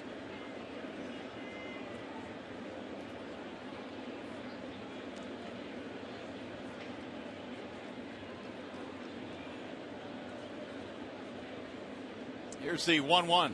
Swing and a miss. Oh, that's dirty right there. Can't throw a better breaking ball to a left-handed hitter. It was more of a flail than a swing by McCann. Singled in a run in the 3rd, and right now that's the difference. That got the Yankees' 2nd run in. They lead 2-1. We're in the 8th. The 1-2. Bouncing ball right side. Kinsler charging. And McCann is out, 2 gone. Let's check in now with Trevor Thompson with a preview of tonight's Tigers Live. That's right, Mario. Can't wait to get inside the room and hear what Brad Osmus and the guys have to say about Ezekiel Carrera's diving catch out there in center field. And we'll also hear what Max Scherzer thought about his outing tonight. It'll all come up on the post-game show, Tigers Live edition with Mickey York and Simo inside the studio. And you guys chipping in from the booth as well. I'll be inside the clubhouse, so everybody stick around after the game for that. Back up to you guys for now. All right, Trev, thanks. We look forward to it as well. Hopefully talking about a comeback Tigers win. Carrera offering a highlight reel play which kept this game close early on. This much we do know. We'll have it covered. That we will. Chase Headley drives one down the left field line, but foul. 0-1 on Headley, the former San Diego Padre. Single and a walk in this game, has not scored a run. The Tigers, by the way, in the 9th inning have the bottom 3 due up. Avila, check it, Kelly, Avila, and Romine. The Yankees finally able to acquire Headley. They've been trying for a few years to acquire him.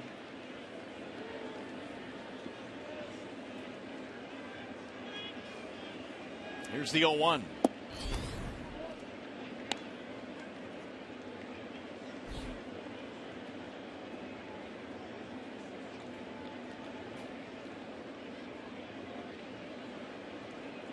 Remember that big year Headley had? It was a couple of years ago. Hit 31 homers. Really dominant the second half of that year. Most experts out there thought he was really coming into his own after that season. But he really hasn't done much since then. No. He had 115 RBIs that year to go with his 31 homers. He was hitting just .229 this year with the San Diego Padres.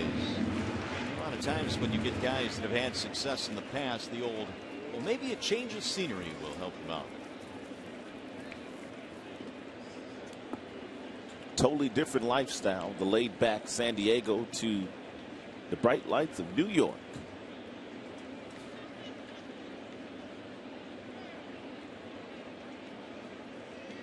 Here's the 1-2. That's what makes what Jeter has done in his career so much special as well. I mean, the intense microscope that he has been under here, and to put up the numbers he has on a consistent basis, and to keep your nose clean, because there's a lot of trouble out there in New York. Is there? Ooh.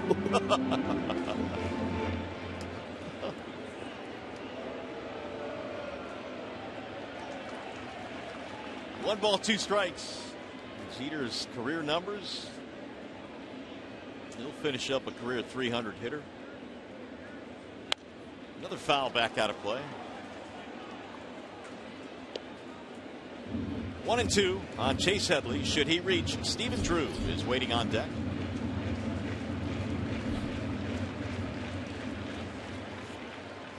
Phil Koch trying to finish off a 1-2-3 inning here.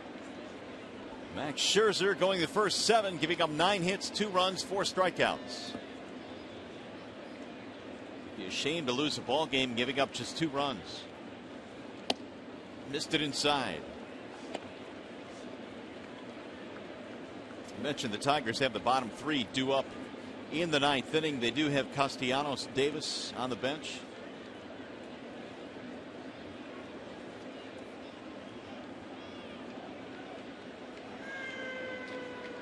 Koch ready with a 2-2. Way outside. 3 balls, 2 strikes.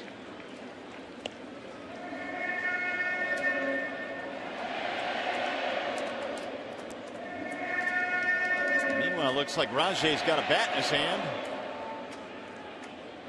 7 hits in the last 3 days for Rajay Davis. Had to be a difficult decision for Brad Ausmus not to start him in this game. No question. I mean, he was a serious catalyst in all 3. And right now he is a catalyst off the bench if he wants to be used, or if he is used. Swing and a miss. Koch finishing off a 1-2-3 8th inning with a strikeout. Let's go to the 9th. Tigers have to get it done against the Yankees closer.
enjoying some Sweet Home Alabama right now, the theme music for, or the walk-in music for David Robertson, who's coming in.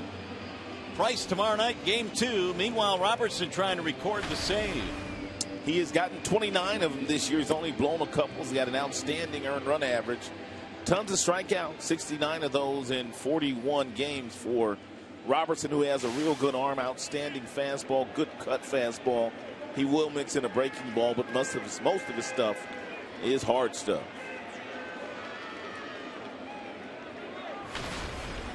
It'll be Don Kelly leading it off. Kelly, Avila, Romine due up here in the top of the 9th inning. 2-1 is our score. And if anyone gets on, more than likely Rajai Davis will trot out of that Tigers dugout to pinch run if he's not used as a pinch hitter. So Kelly stands in, looks at a strike. 9th inning is underway. Nice little cut fastball there at 92 miles an hour thrown by Robertson, who had a chance to watch a guy, Mariano Rivera, with the best cut fastball in the history of the game. Had a bird's eye view of that. Here's the 0-1. Lifted in the air to left. Moving back, Gardner. And one gone here in the 9th. Bring up Avila.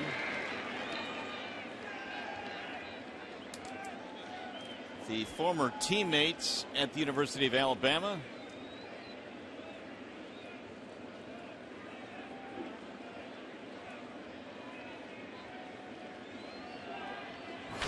Avila steps in, 0 for 3 in this game.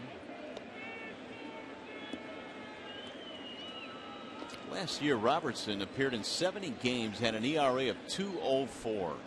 That's one of the reasons why they felt like he could replace Mariano as their closer once Rivera decided that last year would be his final season. First pitch up high. 1 ball, no strikes on Avila. A lot of times guys that can pitch the 8th inning, you're not necessarily certain whether that will translate to the 9th inning, but so far this year it's been good for David.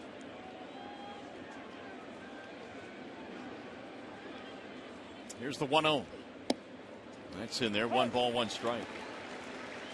Well, there is Rajai Davis. He will move to the on deck circle.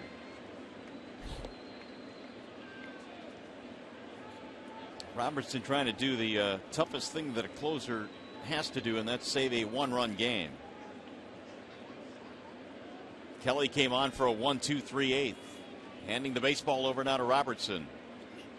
And Avila fouls it back out of play. 1-2 the count.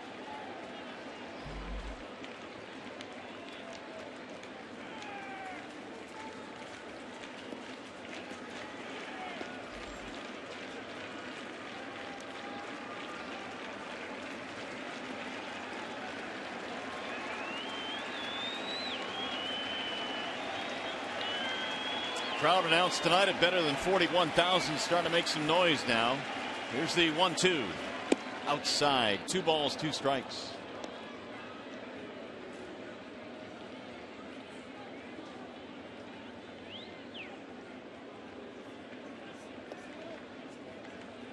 Robertson was a 17th round pick back in 2006. He's made a good big league career for himself, which is really starting to take off now as the Yankees closer.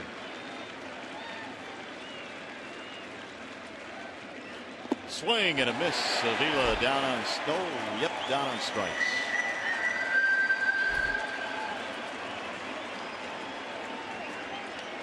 Let's take a look at the big boys, big plays of the game. Ian Kinsler made a couple of outstanding plays, once leaving his feet. This was the 3rd inning to get the 3rd out of the inning and preventing them from scoring another run. And then he turned in a handy play on the 5th inning, able to stand on his feet and wheeled and fired to Romine, who came across the bag to finish off the double play. He made that play look so easy. He sure did. Scherzer appreciated it. The Tigers turning a couple of double plays tonight. They are down in their final out. Kinsler's on deck, hoping to get a shot as Rajai Davis stands in as a pinch hitter. 305 this year for Rajai.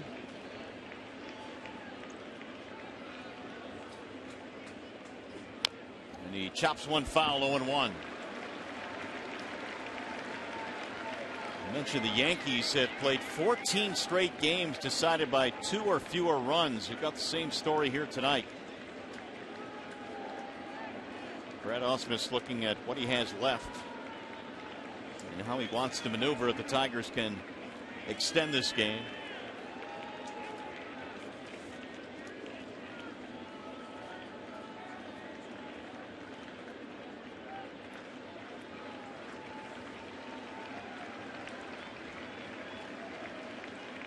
Here's the 0-1. Low. 1 ball, 1 strike.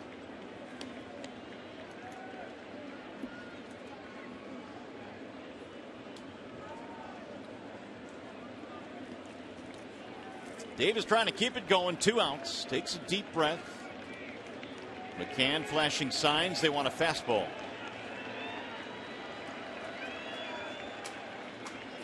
And Davis watches it go by for strike 2. 1-2 the count on Rajay. Now the crowd really coming in. 41,603 at Yankee Stadium.